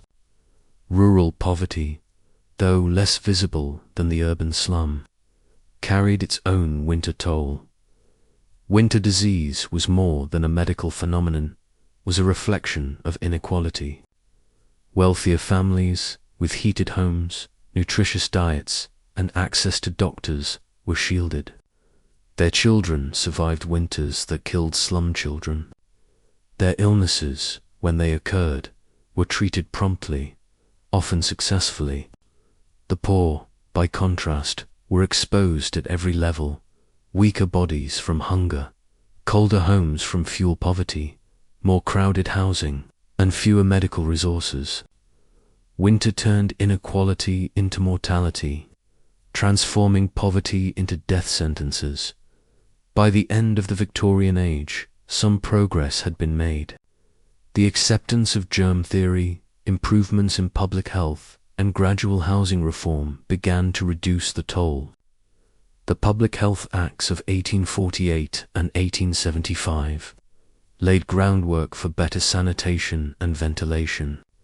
Charities pushed for improved housing, and some model dwellings offered healthier environments. Yet these reforms reached too few, too late for many. The pattern of winter disease persisted well into the 20th century. For historians, the evidence is clear. Winter in Victorian Britain was not merely cold, but deadly because poverty made people vulnerable. Hunger, dampness, and overcrowding created the conditions in which disease thrived. The statistics of mortality, the reports of reformers, and the literature of the time all bear witness to this truth. The poor did not simply endure discomfort. They endured epidemics every winter.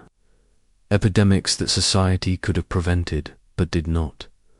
The story of disease in the cold is the story of lives cut short in silence. It is the image of consumptive mothers coughing in dark rooms, of children wheezing with bronchitis, of old men collapsing from pneumonia on frozen streets.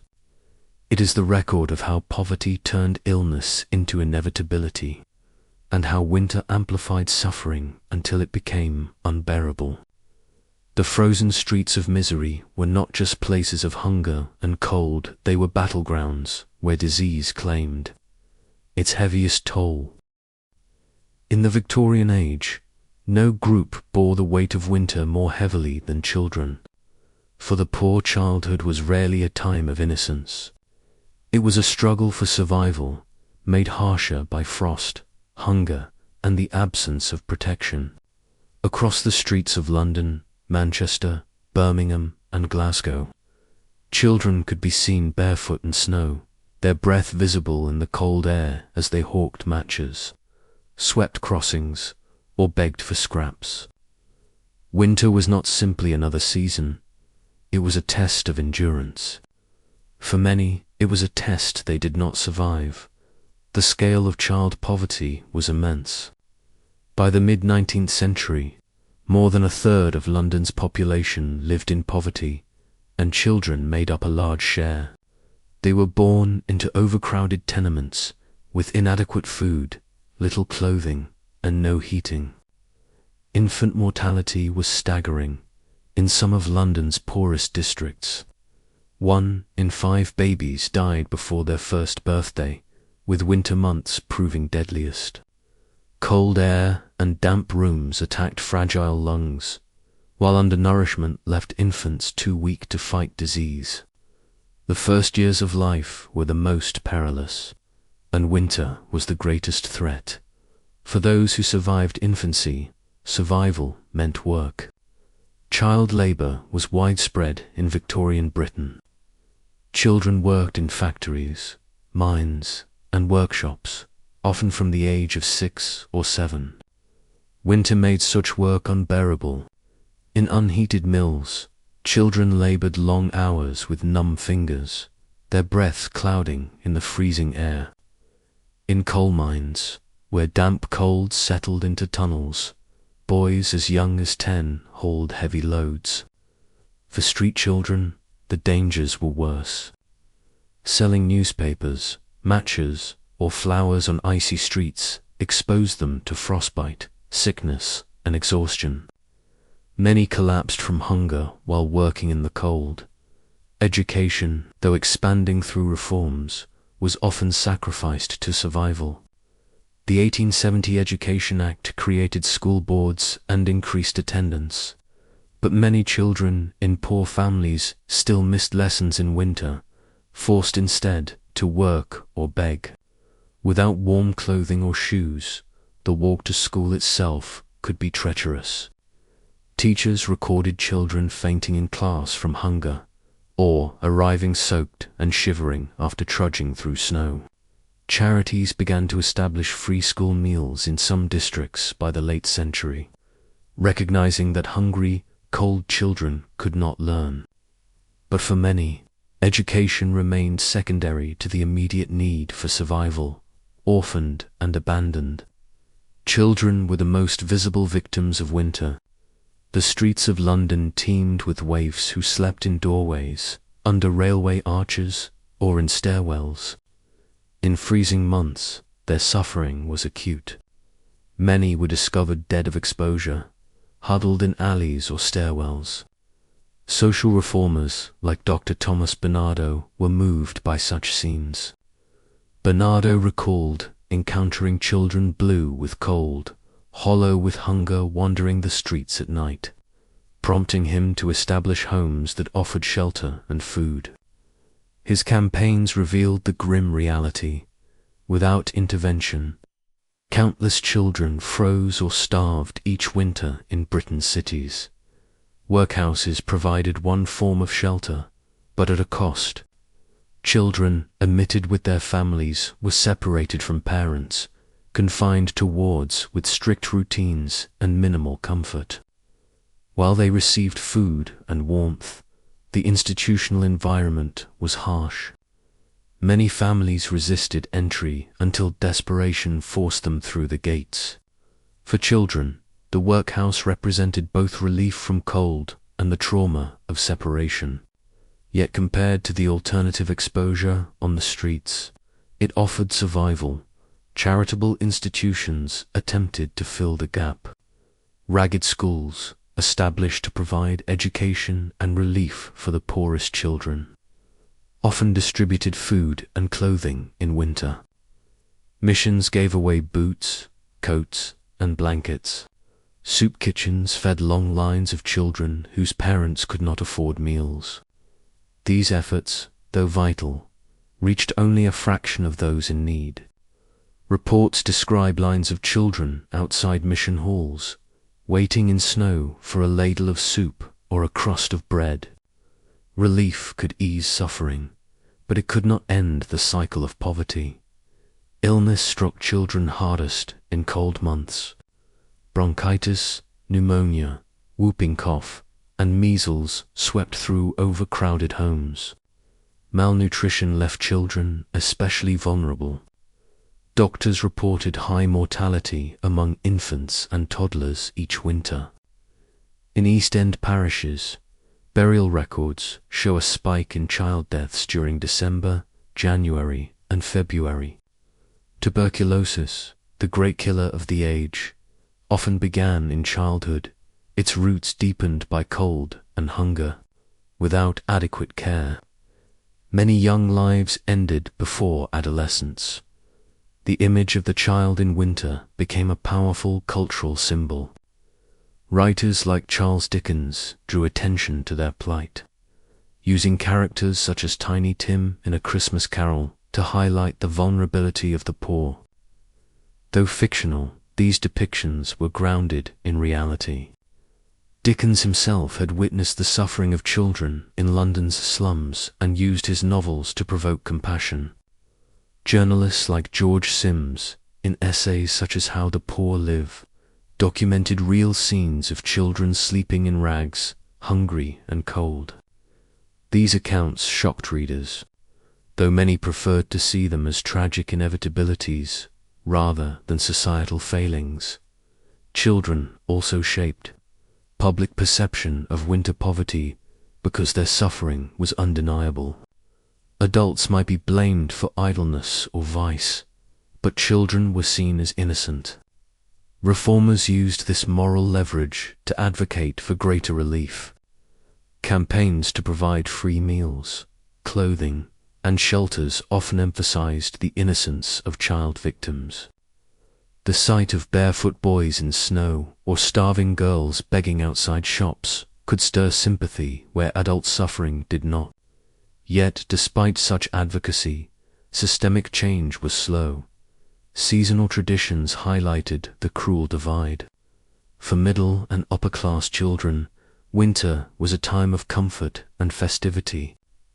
Christmas brought toys, feasts, and warm firesides. Illustrated magazines depicted rosy-cheeked children skating, opening presents, or gathered around glowing hearths. In slum districts, by contrast, children endured hunger, cold, and illness. The cultural celebration of Christmas only emphasized the gulf between rich and poor, a reminder that for many, winter was not joyous but deadly. Some improvements came by the late Victorian period. Legislation gradually restricted child labor, keeping younger children out of the harshest trades.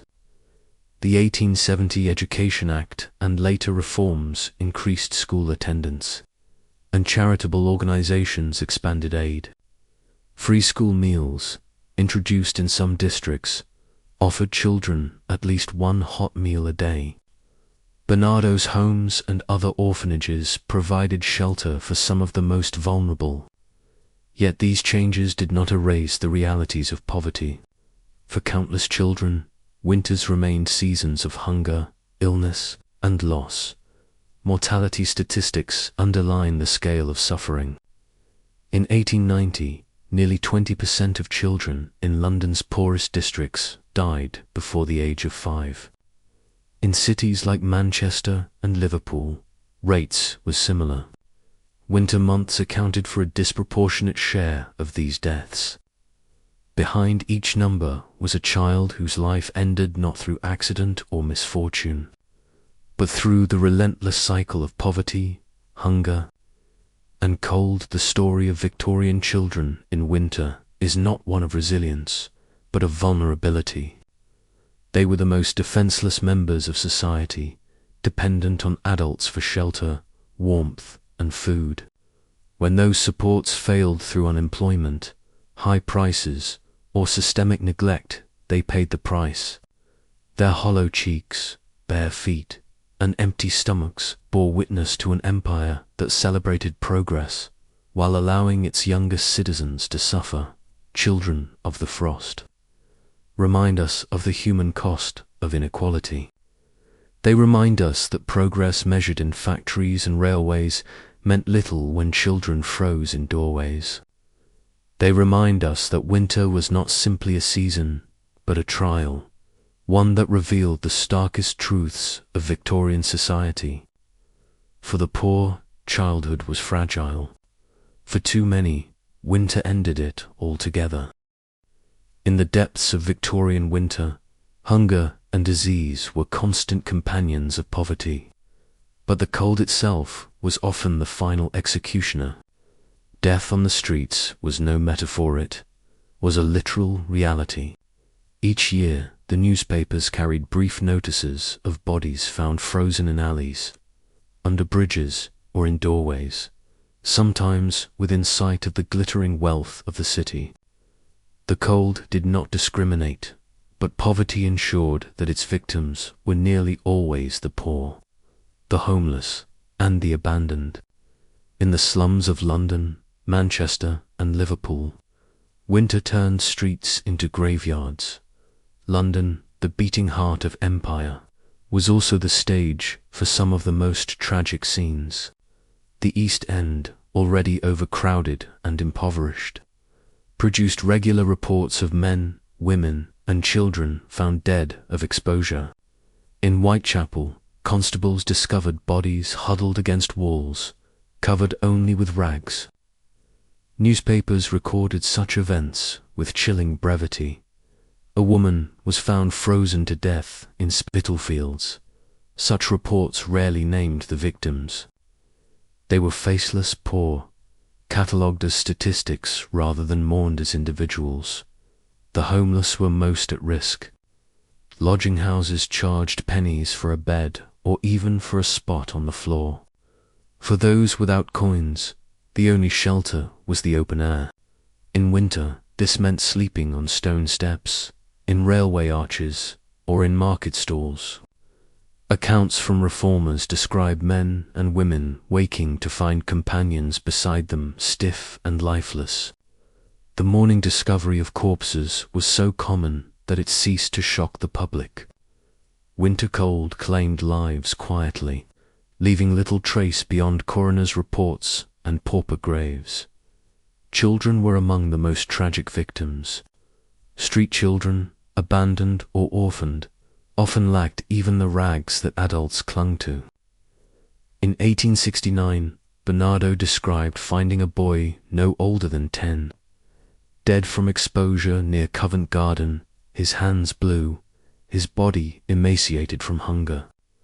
Such cases stirred philanthropic campaigns, but did not prevent repetition. Each harsh winter brought similar stories, as the youngest and weakest succumbed first. The poor did not only die outdoors. Tenements themselves could become death traps. Families too poor to afford coal slept in unheated rooms where frost formed on the walls. Infants, in particular, died in their beds, their tiny bodies unable to withstand the cold. Physicians recorded cases of children perishing from hypothermia inside their own homes. Inquests often listed exposure to cold and want of nourishment as the cause of death. Such phrasing reflected both the physical environment and the poverty that created it. Alcohol played a tragic role in many deaths. Cheap gin and beer were often consumed as a means of dulling hunger and cold. In winter, men and women who drank heavily sometimes collapsed in the streets, succumbing to exposure while unconscious. Coroners' inquests frequently recorded verdicts of death from exposure, accelerated by intemperance. Reformers and temperance advocates used such cases as proof of the dangers of alcohol, but the underlying cause was poverty. Without shelter or warmth, intoxicated individuals had little chance of survival once they collapsed in the cold. Manchester, Liverpool, and Glasgow saw similar tragedies. In Manchester's notorious Angel Meadow, police patrols regularly discovered bodies in alleys during winter freezes. In Liverpool, dock labourers unable to find lodging were found dead on quays. In Glasgow's crowded tenements, families reported deaths from cold inside as well as outside. These were not isolated incidents, but systemic realities. Recurring with predictable regularity each winter, charities attempted to intervene. Missions opened night shelters, offering straw beds in large halls to keep the homeless from freezing. Bernardo's homes took in children found wandering the streets in bitter weather. The Salvation Army, founded in 1865, quickly recognized the urgency of winter relief, opening shelters where men and women could sleep indoors for a few pennies or even for free. These efforts saved lives, but they were overwhelmed by demand. For every individual who found shelter, others remained outside. Exposed to the fatal chill, the workhouse provided another option, though stigma and strict rules discouraged many from entering. Those who did gained food and warmth, but at the price of family separation and hard labor. Casual wards, where the homeless could spend a single night, often required tasks such as stone breaking in exchange for shelter. Many avoided them until desperation forced compliance. Meanwhile, those who resisted the humiliation or feared being trapped in the system risked freezing to death outside its walls. Newspapers occasionally turned death on the streets into scandal. Particularly severe winters brought waves of coverage, highlighting cases that shocked even hardened readers. The winter of 1860 to 61, for example, produced headlines about the distress of the poor, with multiple reports of exposure deaths in London. Such stories provoked charitable donations and temporary relief drives. But once the frost thawed, public attention faded, and systemic change remained elusive. Statistics reveal the hidden scale of the problem. Coroners' inquests in London regularly recorded dozens of cases each winter attributed directly to cold or exposure. Mortality rates in poor districts surged in December and January. While many deaths were officially attributed to disease, reformers argued that cold and hunger were the real underlying causes. Charles Booth's poverty maps in the 1880s showed a clear link between extreme poverty and high winter mortality, confirming what the poor already knew. Cold killed, and poverty left no defense. For the middle and upper classes, death on the streets was both shocking and remote. A gentleman might step past a beggar shivering on a doorstep without acknowledgement. When that beggar was later found frozen, it was reported as a sad but inevitable fact. The contrast between warm parlours glowing with firelight and bodies, discovered in nearby alleys, symbolized the inequality of Victorian society. Progress and wealth coexisted with scenes of misery that might have belonged to an earlier, harsher age. Death from exposure was not always immediate. Many lingered in hospitals after collapsing on the streets, only to die days later from pneumonia or exhaustion. In some cases, children or elderly individuals brought to infirmaries were beyond saving. The system treated them as individuals too late, registering their depths while offering little in the way of prevention. The cold was merciless, and poverty gave it no resistance. Writers and reformers used these tragedies to call for change. George Sims, in his 1883 essay, How the Poor Live, wrote of seeing men and women frozen into corpses in the night, discovered in the morning, stiff and stark upon the stones. His words shocked middle-class readers, but also highlighted the recurring nature of the problem. Dickens, though he had died in 1870, had earlier portrayed similar realities in his fiction, ensuring that readers could not ignore the suffering of the poor.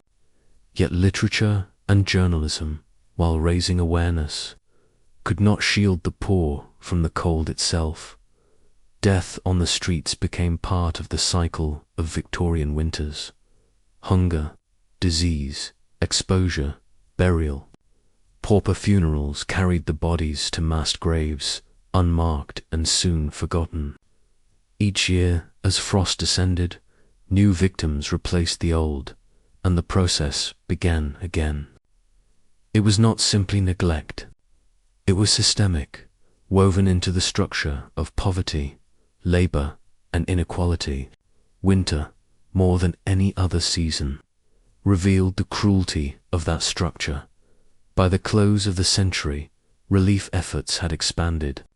The Salvation Army's shelters, Bernardo's homes, and municipal lodging houses provided more options for the destitute.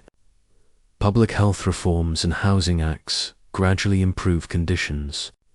Yet death on the streets never disappeared entirely. Well into the 20th century, Britain's poor still faced the risk of freezing when poverty stripped them of shelter. The Victorian period, however, remains the starkest example of how an industrial society could produce both immense wealth and casual death from cold in its streets. The story of death on the streets is the story of absence. Absence of shelter, of warmth, of food, of compassion. It is the image of bodies discovered in alleys while parties glittered in nearby halls. It is the coroner's report listing exposure as a cause of death, repeated endlessly through the decades. It is the reminder that progress measured in machines and empire meant little when human beings froze unprotected in the shadows of prosperity. To understand why so many poor men, women, and children froze to death in Victorian winters, one must examine the institution that was meant to prevent such tragedies. The workhouse, established under the 1834 Poor Law Amendment Act. Workhouses were designed as a system of relief for the destitute, but in practice they became symbols of fear, humiliation, and suffering. For many, entering the workhouse was not salvation but surrender, a choice worse than hunger or cold. In winter, when survival outside became nearly impossible, the workhouse loomed as both a refuge and a prison. The roots of the Poor Law stretched back to Elizabethan England, but the reforms of 1834 reshaped the system entirely, driven by utilitarian ideals and fears of rising costs. Parliament sought to make poverty relief more efficient. The guiding principle was deterrence. Relief must be less attractive than the lowest paid labour, so that only the truly desperate would seek it.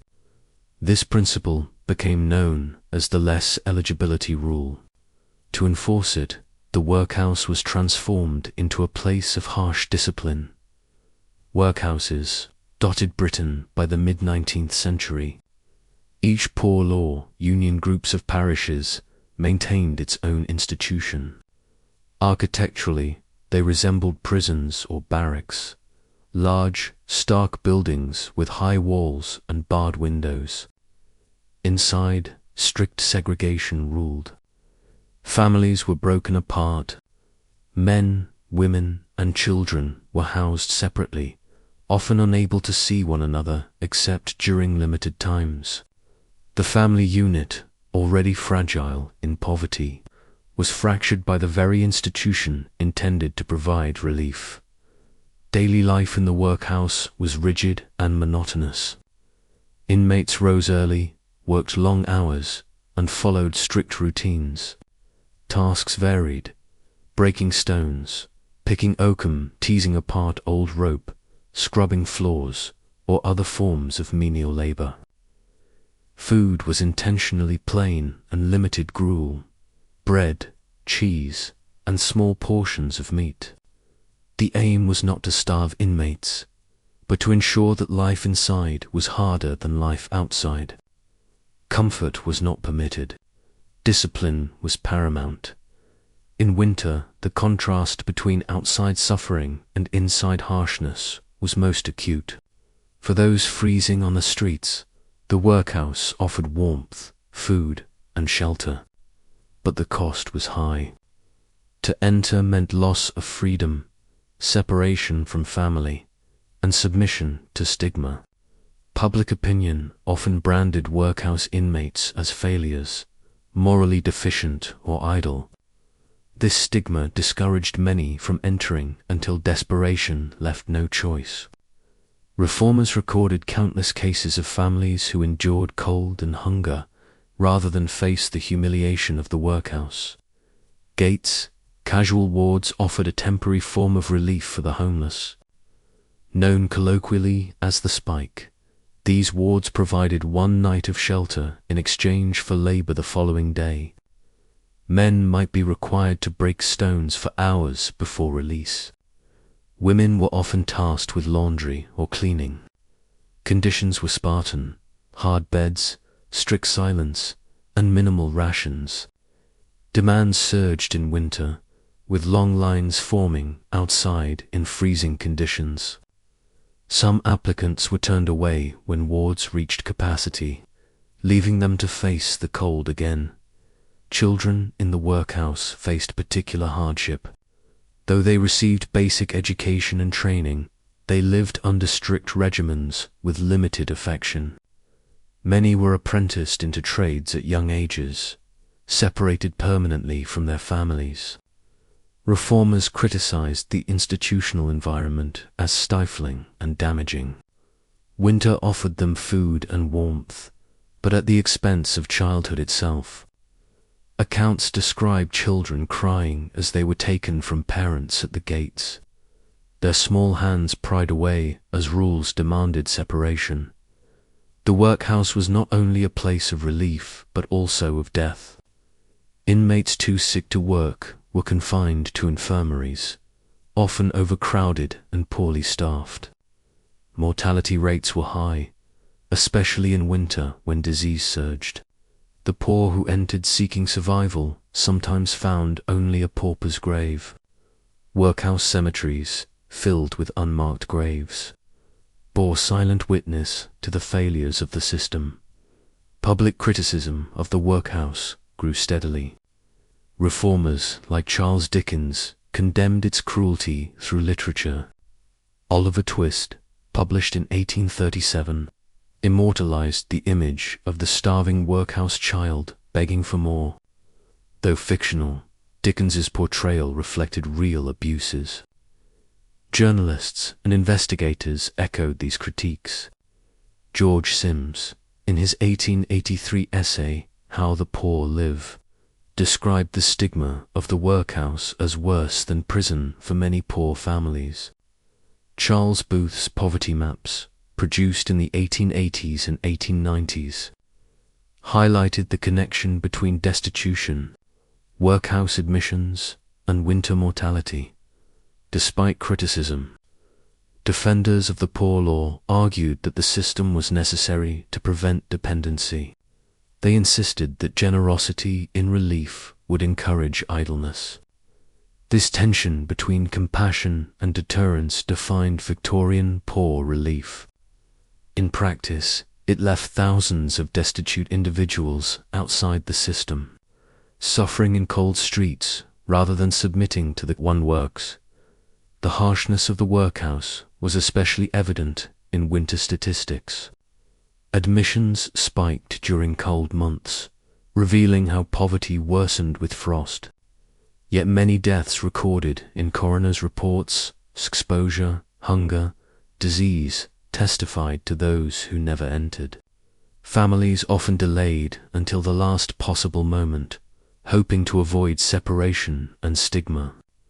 For some, the delay was fatal. Philanthropy emerged as a counterbalance to the workhouse. Organizations like Bernardo's Homes, the Salvation Army, and numerous church missions provided alternatives. They offered shelter without the same harsh conditions, though often tied to moral reform.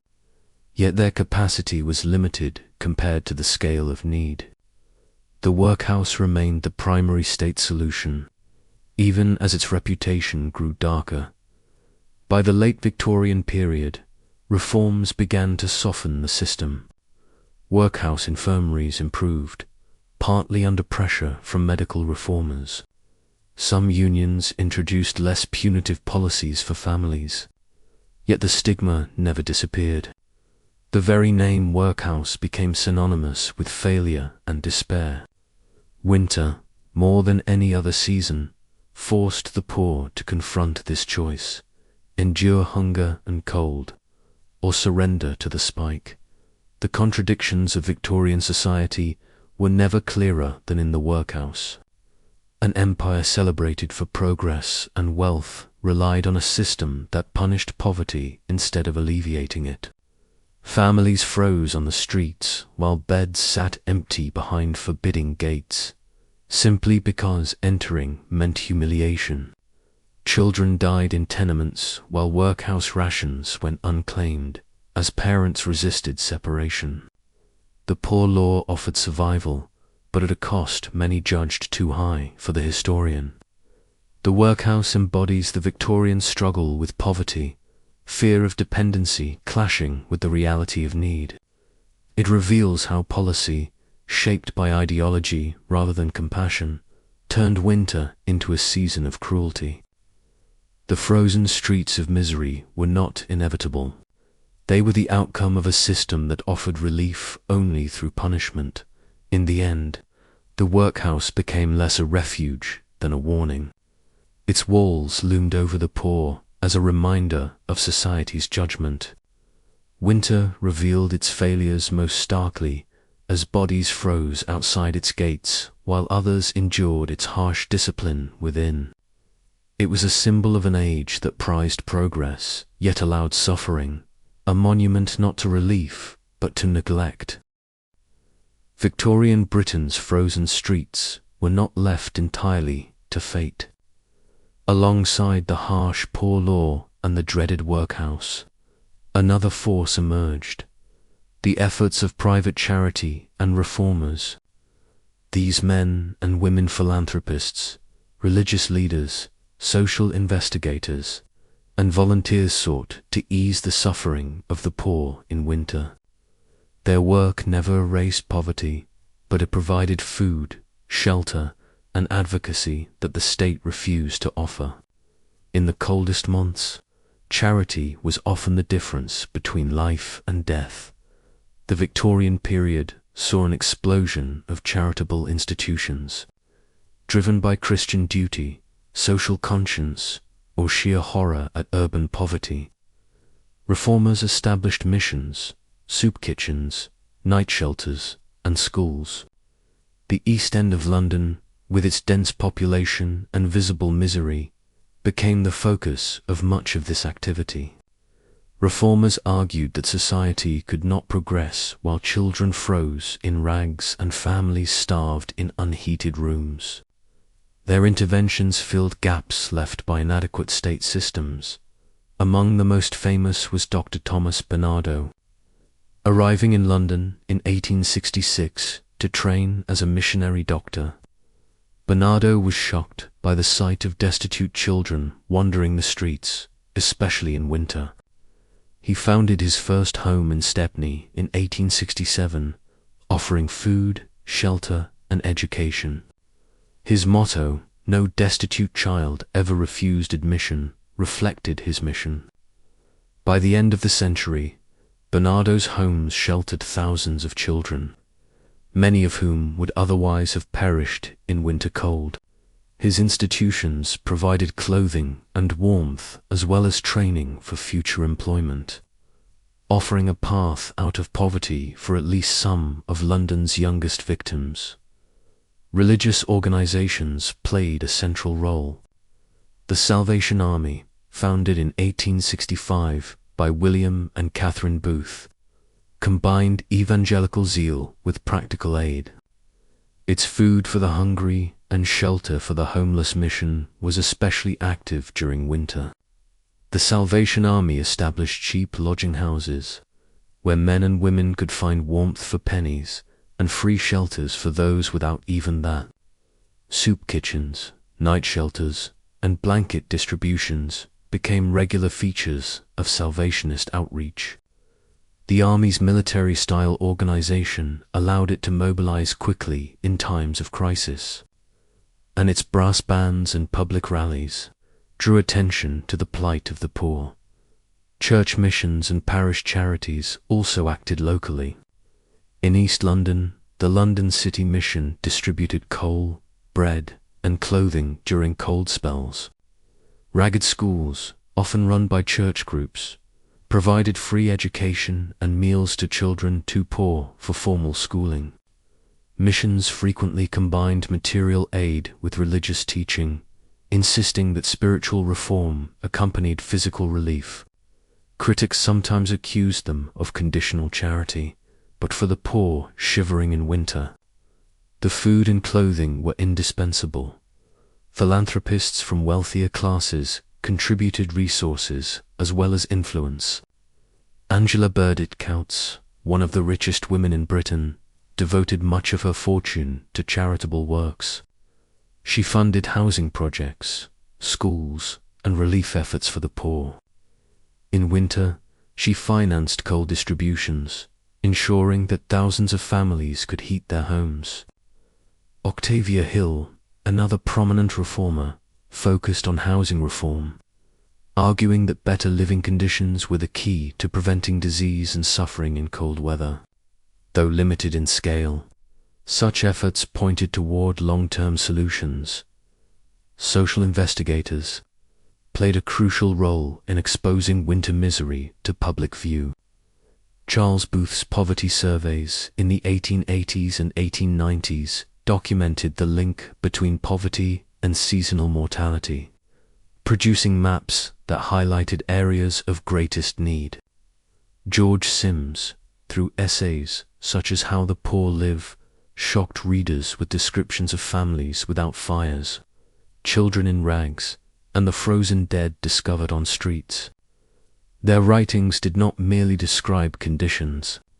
They demanded action, pressuring government and society to confront realities otherwise hidden in slums. Soup kitchens became emblematic of winter charity. Temporary facilities set up by missions or philanthropists fed long lines of poor men, women, and children. A bowl of broth and bread might not cure poverty, but it staved off starvation. In the coldest winters, thousands queued for such relief daily. Photographs and newspaper accounts captured these scenes, with lines stretching down streets, the poor huddled in snow as they waited for sustenance. For many, these meals were the only food of the day. Clothing, drives, and coal distributions were equally vital. Charities collected garments from wealthier households and redistributed them among the poor. Missions gave away boots, blankets, and coats, often to children shivering without shoes. Coal clubs, funded by donations, provided families with fuel at reduced prices or for free. In some cases, philanthropists arranged bulk purchases of coal to sell cheaply in poor districts during winter. These measures alleviated suffering directly, offering warmth where otherwise there would have been none. Night shelters became lifelines for the homeless. Some were funded by wealthy donors, others run by missions or the Salvation Army. They provided straw beds in large halls, offering at least temporary relief from exposure. Conditions were crowded and basic, but they kept countless individuals alive through freezing nights. Reformers often recorded how demand overwhelmed supply, with more applicants than beds each winter. The inadequacy of provision revealed both the importance of charity and its limitations. Yet charitable efforts, however earnest, faced criticism. Some reformers argued that charity treated symptoms, not causes. Distributing soup or coal eased hunger and cold but did not address unemployment, low wages, or inadequate housing. Others worried that charity encouraged dependency or failed to reach the most desperate. Philanthropists debated how best to balance compassion with discipline, relief with reform. The question of whether charity should be unconditional or tied to moral improvement divided reform movements. Despite limitations, charity had a profound impact on Victorian society. It demonstrated that poverty was not inevitable and that lives could be saved with resources and organization. It challenged the state's harsh poor law approach, offering an alternative model based on compassion. It also provided data and advocacy that pushed for reforms in housing, sanitation, and labor conditions. Winter relief campaigns highlighted the urgency of systemic change. Even if they did not achieve it immediately, the visibility of charity work also reshaped public attitudes. Middle and upper-class donors who contributed to soup kitchens or clothing drives could no longer claim ignorance of poverty. The sight of queues for food, the testimonies of reformers, and the fundraising appeals brought the frozen misery of the streets into drawing rooms and parlors. Charity made poverty a matter of conscience, even if it did not resolve it by the end of the Victorian period. charity and reform had laid foundations for broader social change. The growth of philanthropic institutions, combined with mounting evidence from social investigators, contributed to the emergence of modern welfare policies in the early 20th century. Free school meals, housing reforms, and public health initiatives all owed something to the groundwork of Victorian reformers.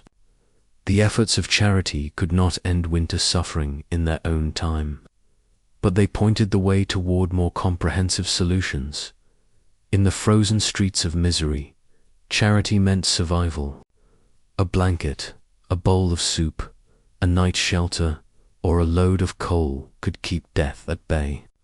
Reformers and philanthropists, motivated by compassion, faith, or duty, offered what the state withheld. Their efforts could not erase inequality, but they saved lives in the coldest nights.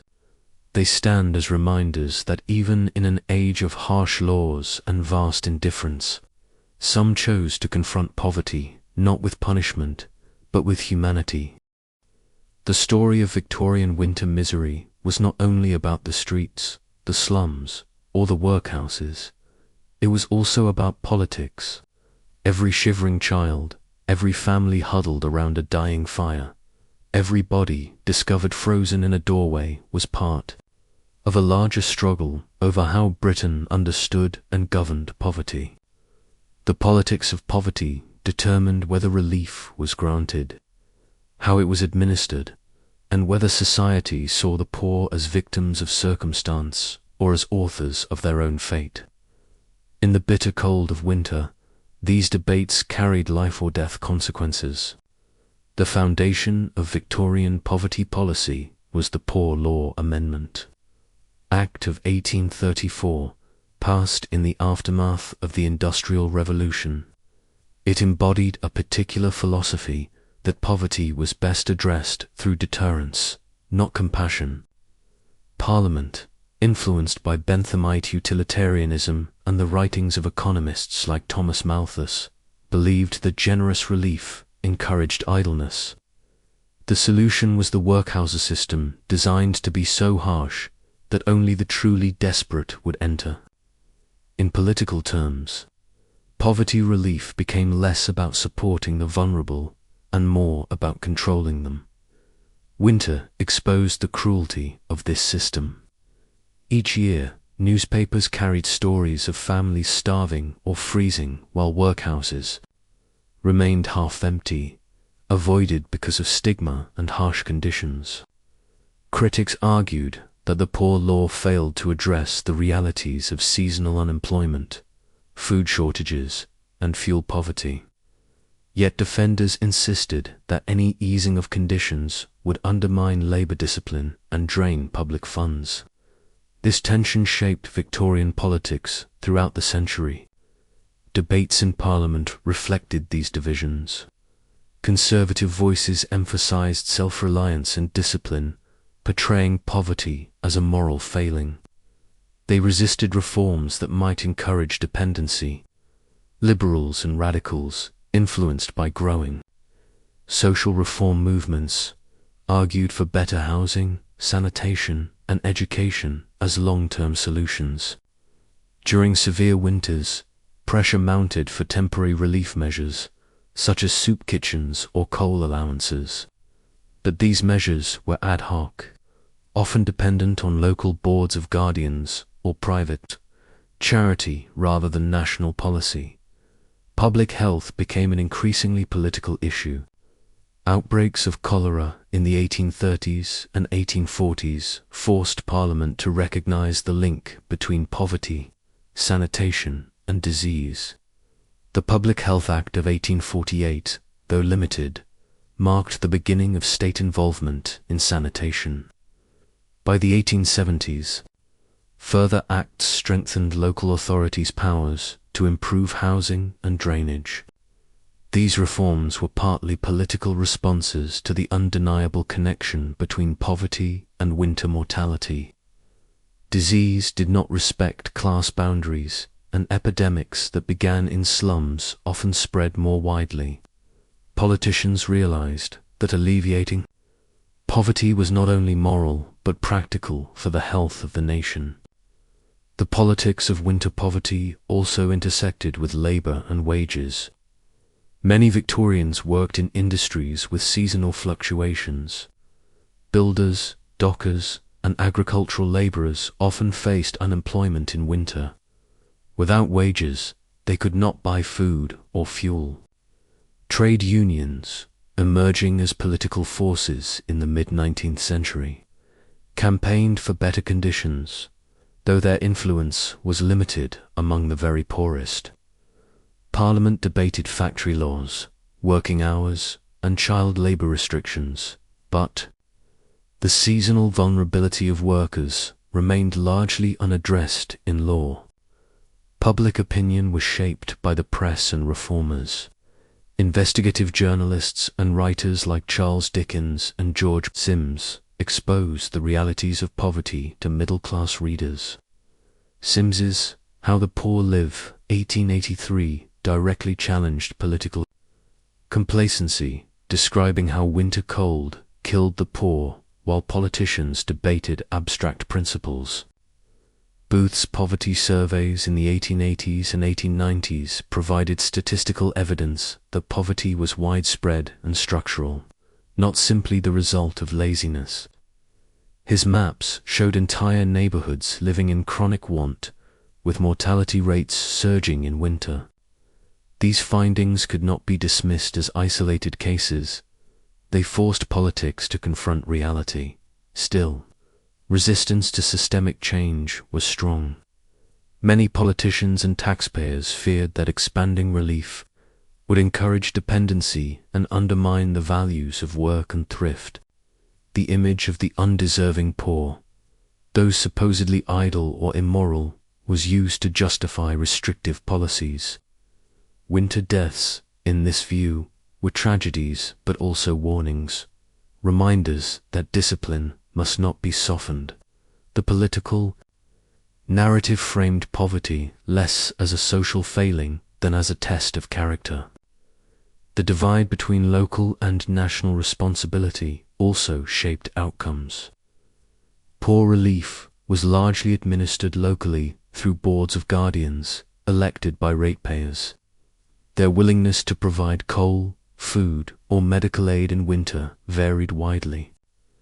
Some boards were more generous, others notoriously harsh. Politics at the local level often determined whether families survived the cold. Nationally, Parliament rarely imposed uniform measures, leaving disparities that meant geography could decide life or death in winter. Reformers campaigned tirelessly for political change. Octavia Hill pressed for housing reform, arguing that better homes would reduce disease and winter mortality. Lord Shaftesbury championed factory reform and child protection laws. Campaigners for free school meals highlighted the hunger of children in cold months. These efforts gradually influenced policy, but progress was slow, often resisted by those who saw reform as interference with property rights or labor markets. By the late Victorian period, political attitudes began to shift. The rise of new liberalism in the 1890s emphasized collective responsibility for welfare. The recognition that poverty was often structural, not personal, gained ground. Booth's research and C. Rontry's studies in York showed that even hard-working families fell into poverty due to low wages, illness, or unemployment. These findings undermined the old idea that poverty was simply the result of idleness. Winter deaths, seen in this light, were not personal failings but social failures. Political change was slow to translate into policy. Free school meals began to appear in the 1890s, supported by local authorities. Old age pensions were debated, though not introduced until the early 20th century. Housing reforms, public health improvements, and labor protections advanced gradually. Winter suffering remained a pressing issue, but the foundations for the modern welfare state were being laid. The politics of poverty in Victorian Britain was marked by contradiction. On one hand, Parliament passed some of the harshest welfare laws in history, embedding deterrence and stigma into relief. On the other, it laid the groundwork for modern social policy through sanitation, education, and housing reform. Winter suffering exposed these contradictions most starkly. It revealed the limits of ideology when confronted with reality, the reality of children freezing, of families starving, of streets littered with the consequences of policy choices. For historians, the politics of Victorian poverty demonstrates the complexity of social change. Ideologies of self-help and discipline clashed with evidence of structural inequality. Compassion clashed with fear of dependency. Local discretion clashed with the need for national consistency. Winter was the crucible where these debates burned hottest, because its consequences were immediate and undeniable. In the end, politics failed many of the poor. Thousands died each winter, while Parliament debated principles. Yet politics also slowly evolved, nudged by reformers, investigators, and shifting public opinion. The frozen streets of misery forced society to reckon with itself, and though change came too late for many, it laid the seeds of future reform. The politics of poverty reminds us that suffering in winter was not inevitable. It was the product of choices made in Parliament, in town halls, and in the minds of those who held power. The poor did not freeze because Britain lacked resources. They froze because Britain lacked the political will to extend them. In Victorian Britain, the press was more than an observer. It was a force that shaped how the public saw poverty, especially in winter.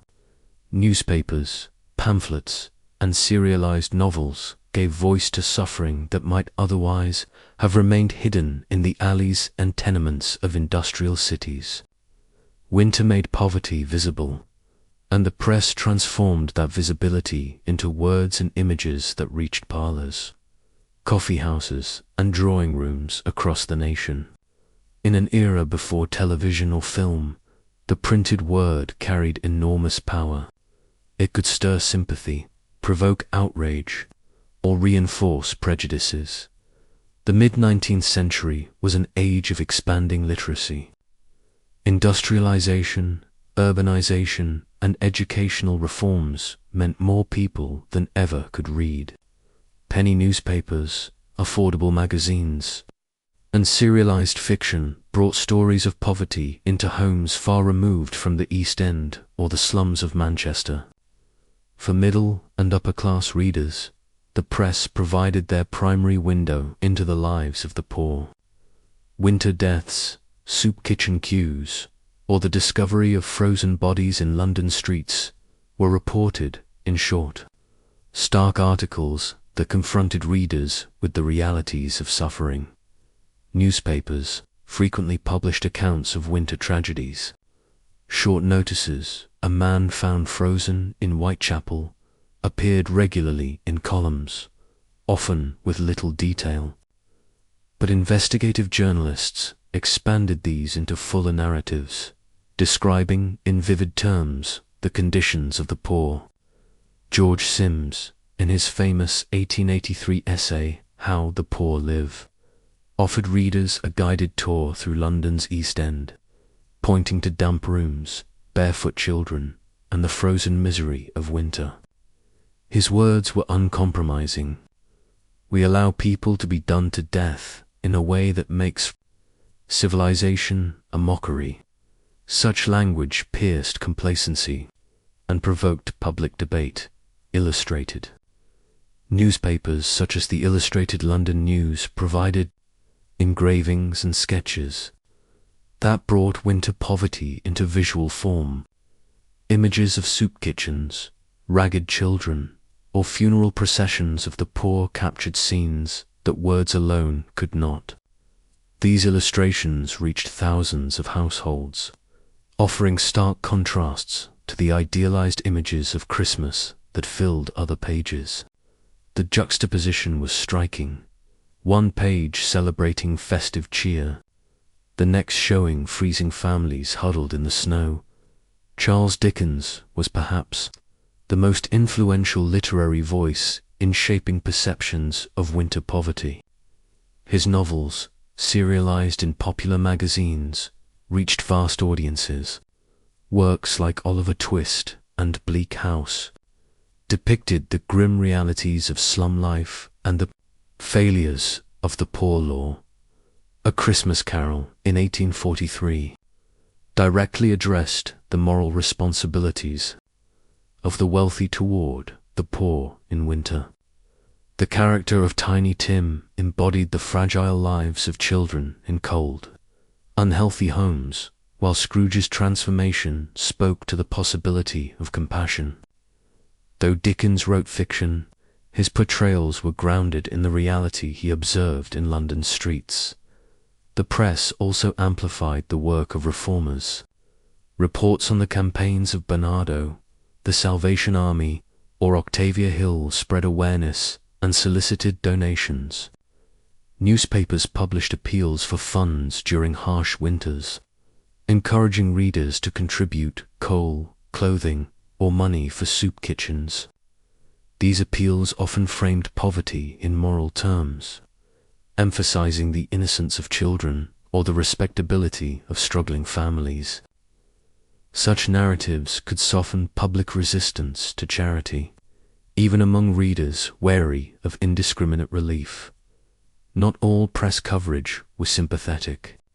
Some newspapers reinforced negative stereotypes, portraying the poor as idle, drunken, or undeserving. Stories of relief being abused by beggars or impostors circulated alongside accounts of genuine suffering. These narratives echoed political debates about the deserving and undeserving poor. Winter deaths might be framed as tragedies, but also as warnings about idleness or moral decline. The press reflected and reinforced the ambivalence of Victorian society, compassion mixed with suspicion, charity with judgment. Pamphlets and tracts added to the chorus of voices. Religious organizations published accounts of slum conditions, often emphasizing spiritual as well as physical needs. Reformers used pamphlets to campaign for housing, sanitation, and education reforms, pointing to winter mortality as proof of urgency. These materials circulated widely, handed out at meetings, churches, and rallies. They formed part of the broader culture of Victorian philanthropy and reform. Satirical publications also weighed in. Journals like Punch used cartoons to highlight contradictions between wealth and poverty. A famous cartoon might show a lavish Christmas feast on one page and a starving family on the next. Satire could cut through indifference by mocking the hypocrisy of those who celebrated abundance while ignoring misery. Though humorous, such images often carried serious messages about inequality. The press did more than describe its shaped action. Public pressure generated by exposers sometimes forced local authorities to act. During severe winters, newspapers that highlighted suffering prompted temporary relief measures, extra coal for workhouse inmates, expanded soup kitchens, or public fundraising drives. While these measures rarely addressed systemic issues, they saved lives in the moment. Journalism thus became a form of activism, bridging the gap between the unseen poor and the politically powerful. The Victorian obsession with statistics also entered the press. Mortality figures, drawn from registrars and reformers, were reported to show seasonal spikes. Tables and charts illustrated how deaths from bronchitis, pneumonia, or exposure to cold surged in January and February. Such data made winter's suffering harder to dismiss as anecdotal. They provided empirical evidence that poverty and cold were linked. Reinforcing calls for reform, the image of the child was particularly powerful in press coverage. Stories of barefoot boys selling matches in the snow, or infants dying of cold in unheated rooms, provoked sympathy across class lines. Journalists emphasized innocence to mobilize compassion. The plight of adults might be explained away as the result of vice, but the suffering of children challenged readers to confront the cruelty of structural poverty. Winter, with its stark imagery of frost and hunger, intensified this moral pressure. By the late Victorian period, the press itself became a target of reform. Critics argued that sensationalism risked turning poverty into spectacle, more consumed for curiosity than for change. Yet even critics admitted that journalism had forced the public to see what they might otherwise ignore. The frozen bodies in alleys, the coughing children in damp rooms, the endless queues at soup kitchens, all became part of the national consciousness through the press. The influence of literature and journalism cannot be overstated. Dickens's A Christmas Carol remains a cultural touchstone, reminding generations of the responsibilities of wealth in winter. Sims's How the Poor Live remains a document of outrage. Booth's poverty maps, published alongside journalistic accounts, provided scientific credibility to emotional appeals. Together, these voices shaped the politics of compassion, pressuring Britain to confront its contradictions.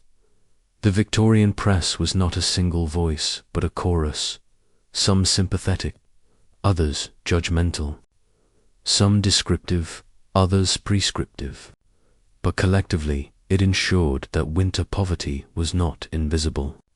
It transformed suffering into stories, statistics, and images that demanded attention. It made clear that the frozen streets of misery were not isolated tragedies, but symptoms of a society struggling with inequality.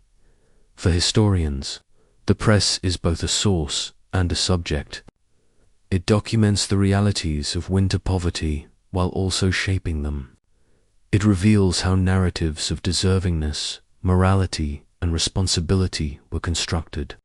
It shows how public opinion was mobilized, manipulated, or divided.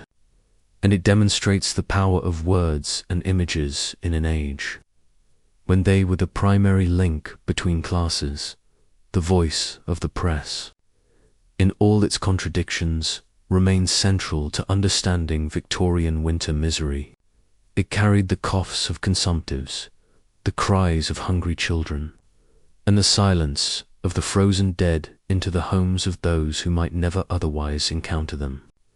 It reminded Britain of what it preferred to forget, forcing a confrontation between comfort and suffering, wealth and want.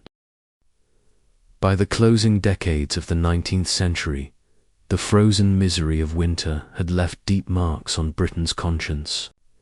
Reformers, philanthropists, and investigators had drawn attention to the suffering of the poor, and the press had amplified their voices.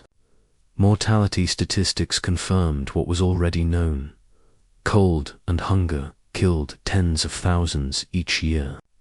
Yet change came haltingly. For every step forward, there was resistance from entrenched ideologies, vested interests, and the inertia of tradition. The story of late Victorian Britain was not only about progress, but also about the resistance that slowed it. Housing reform was one of the most pressing demands. Slum tenements, damp and overcrowded, were proven breeding grounds for disease and misery. Octavia Hill and other housing reformers campaigned tirelessly to replace these with healthier dwellings. The Artisans' and Labourers' Dwellings Improvement Act of 1875 gave local authorities powers to clear slums, but many councils hesitated, fearing costs and political backlash.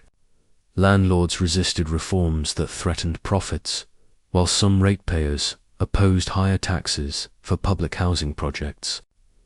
In the meantime, Families continued to endure freezing winters in homes unfit for habitation.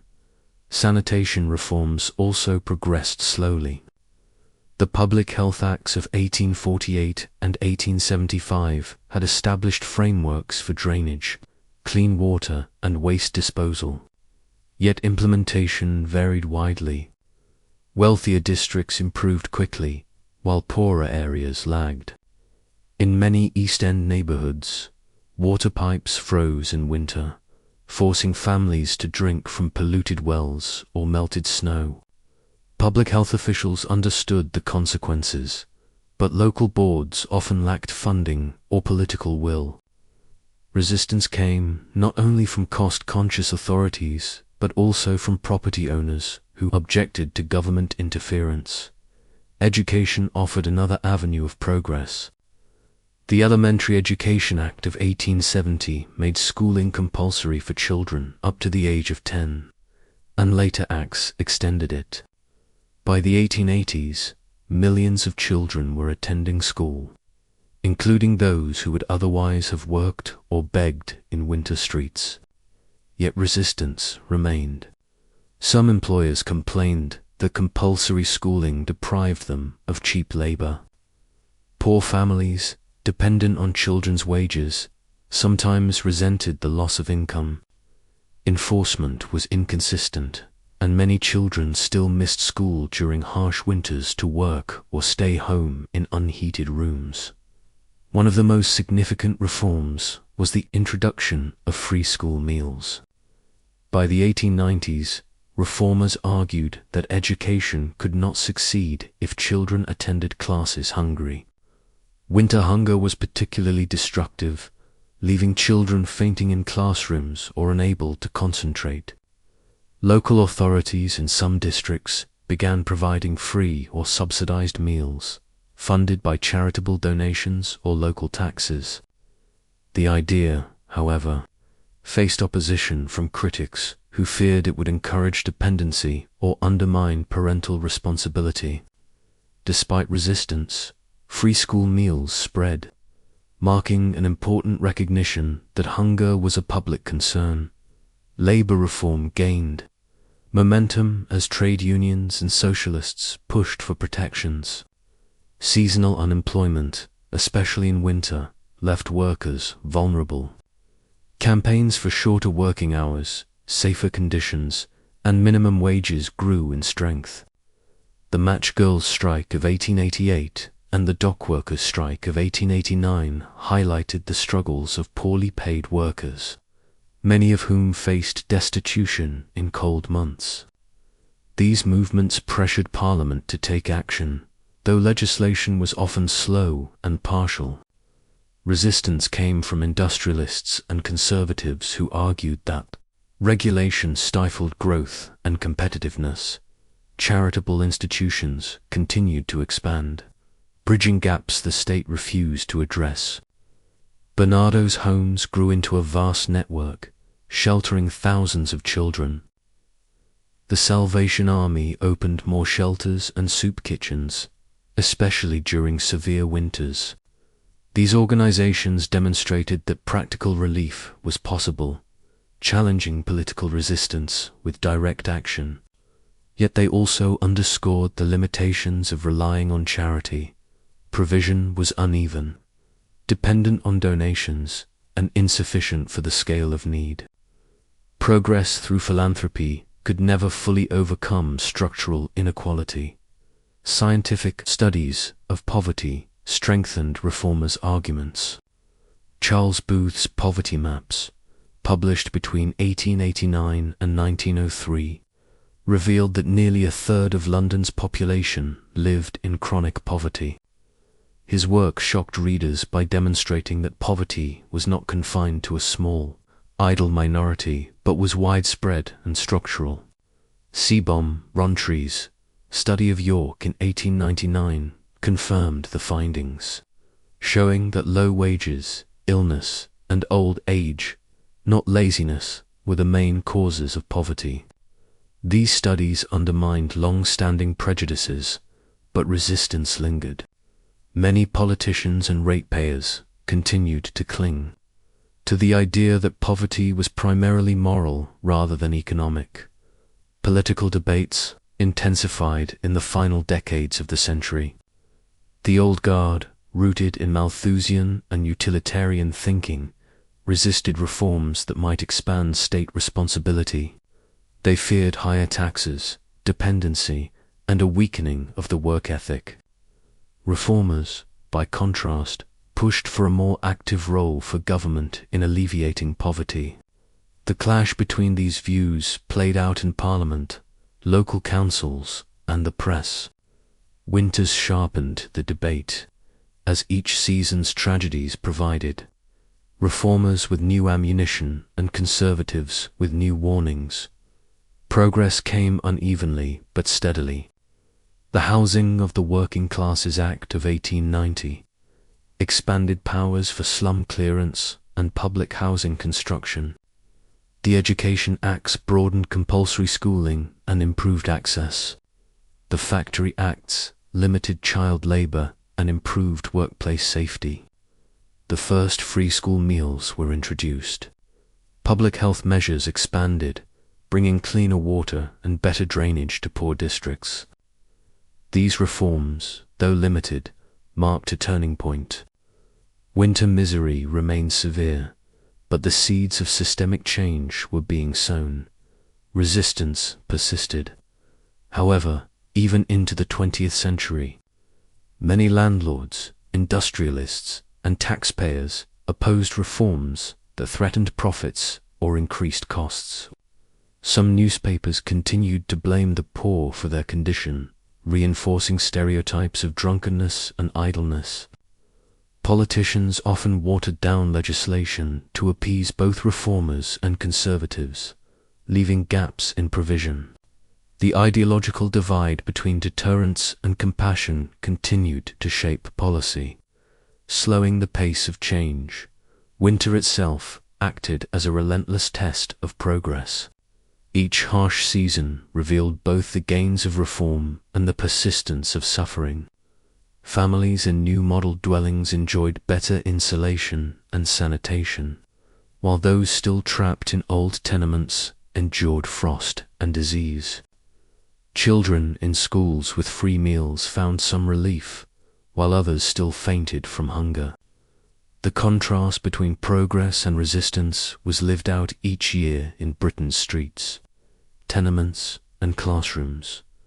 For historians, the late Victorian period reveals the complexity of social reform. It was neither a story of unbroken progress nor of total stagnation. It was a struggle, with victories hard won against entrenched resistance. The frozen streets of misery forced society to confront contradictions, and though change was slow, it was real. The reforms of the 1880s and 1890s laid foundations for the welfare state that would emerge in the 20th century. Progress and resistance were two sides of the same coin. Without resistance, reforms might have come faster, saving lives in the cold. Without reform, resistance might have preserved a system of neglect indefinitely. The push and pull defined Victorian politics, philanthropy, and society. Winter, with its unforgiving chill, made the stakes undeniable. Each year, Britain was reminded that its progress was measured not in factories or wealth, but in the survival of its poorest during the coldest months. The Victorian era was an age of contradictions, progress and poverty, innovation and inequality, wealth and want. Nowhere were those contradictions sharper than in winter. For the poor, the cold months were not a passing season, but a recurring ordeal, one that claimed lives, broke families, and revealed the brutal edge of industrial society. Death from hunger, disease, or exposure was not random. It was structural, woven into the fabric of inequality. Yet from that suffering emerged lessons, reforms, and movements that would shape the future of Britain. The frozen streets of misery left a legacy that reached beyond the 19th century. One part of that legacy is the record of suffering itself. Mortality statistics, coroners' reports, and burial registers bear witness to the toll of winter poverty. Reformers, journalists, and writers ensured that these tragedies were not forgotten. The images of barefoot children in snow, of mothers warming their hands over candle flames, of bodies found frozen in alleys, became part of the cultural memory of Victorian Britain. They forced the nation to reckon with the costs of inequality at the height of empire. Another legacy is the shift in public consciousness. By the late 19th century, it was increasingly recognized that poverty was not merely a matter of laziness or moral failing. Studies by Charles Booth and Sebom Rontry demonstrated that structural causes, low wages, unemployment, illness, old age, drove millions into poverty. Their findings aligned with what Winters had always shown. Even the hard-working could starve or freeze when circumstances turned against them. This shift laid the intellectual foundations for the welfare reforms of the 20th century. Philanthropy, though limited, also left its mark. Institutions like Barnardo's Homes and the Salvation Army survived into the modern era, continuing to provide aid to vulnerable populations. Their work highlighted both the possibilities and limits of private charity. While they saved countless lives, they also demonstrated that systemic poverty could not be solved by donations alone. The legacy of Victorian philanthropy was to inspire compassion, but also to expose the need for broader state. Responsibility. Legislative reforms born in the late Victorian period carried forward. The Housing of the Working Classes Act, factory regulations, and free school meal provisions pointed toward a more interventionist state. These measures were incremental but crucial. They represented the first cracks in the ideology of deterrence that had dominated since the 1834 Poor Law. The legacy of those reforms was not only their immediate impact, but their role in shifting expectations. That the state had some responsibility for preventing suffering. Culturally, the memory of Victorian winter misery lived on in literature and imagery. Dickens's A Christmas Carol became a perennial reminder of the moral duty of wealth. George Sims's essays continued to circulate, quoted by reformers, into the 20th century. The image of Tiny Tim, the coughing child saved through compassion, symbolized not only Victorian suffering, but also the possibility of redemption. These cultural legacies ensured that winter poverty remained part of Britain's moral imagination. The ultimate legacy, however, was the welfare state. Though not realized until the 20th century, its roots lay in the lessons of Victorian winters. The Old Age Pensions Act of 1908, the National Insurance Act of 1911, and later the Beveridge Report of 1942 all owed something to the recognition that poverty was structural and seasonal. The frozen dead of Victorian winters haunted reformers, reminding them that relief must be proactive, not punitive. The welfare state was not born in abstract theory.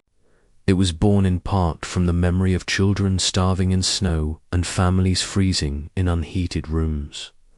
Resistance, too, left its legacy. The ideological battles of the Victorian age between deterrence and compassion. Discipline and reform continued into the 20th century. Debates over dependency, responsibility, and state intervention echoed those of the 1830s and 1880s. The persistence of these debates shows how deeply Victorian politics shaped Britain's approach to poverty. Even as reforms expanded, the question of how much responsibility society owed to the poor remained contested. Winter suffering also left a global legacy. As Britain's empire stretched across the world, the contradictions of its social policy became visible abroad.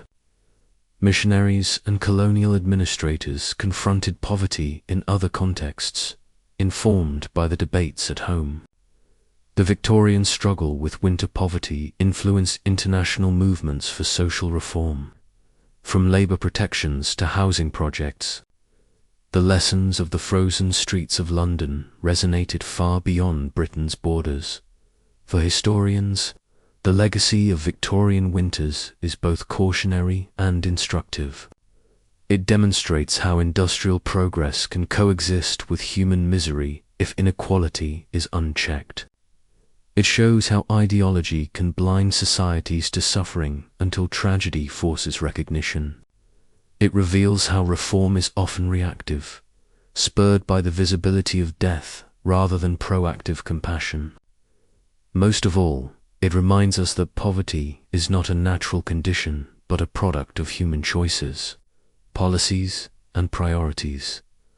The story of the Frozen Age is not merely about the 19th century.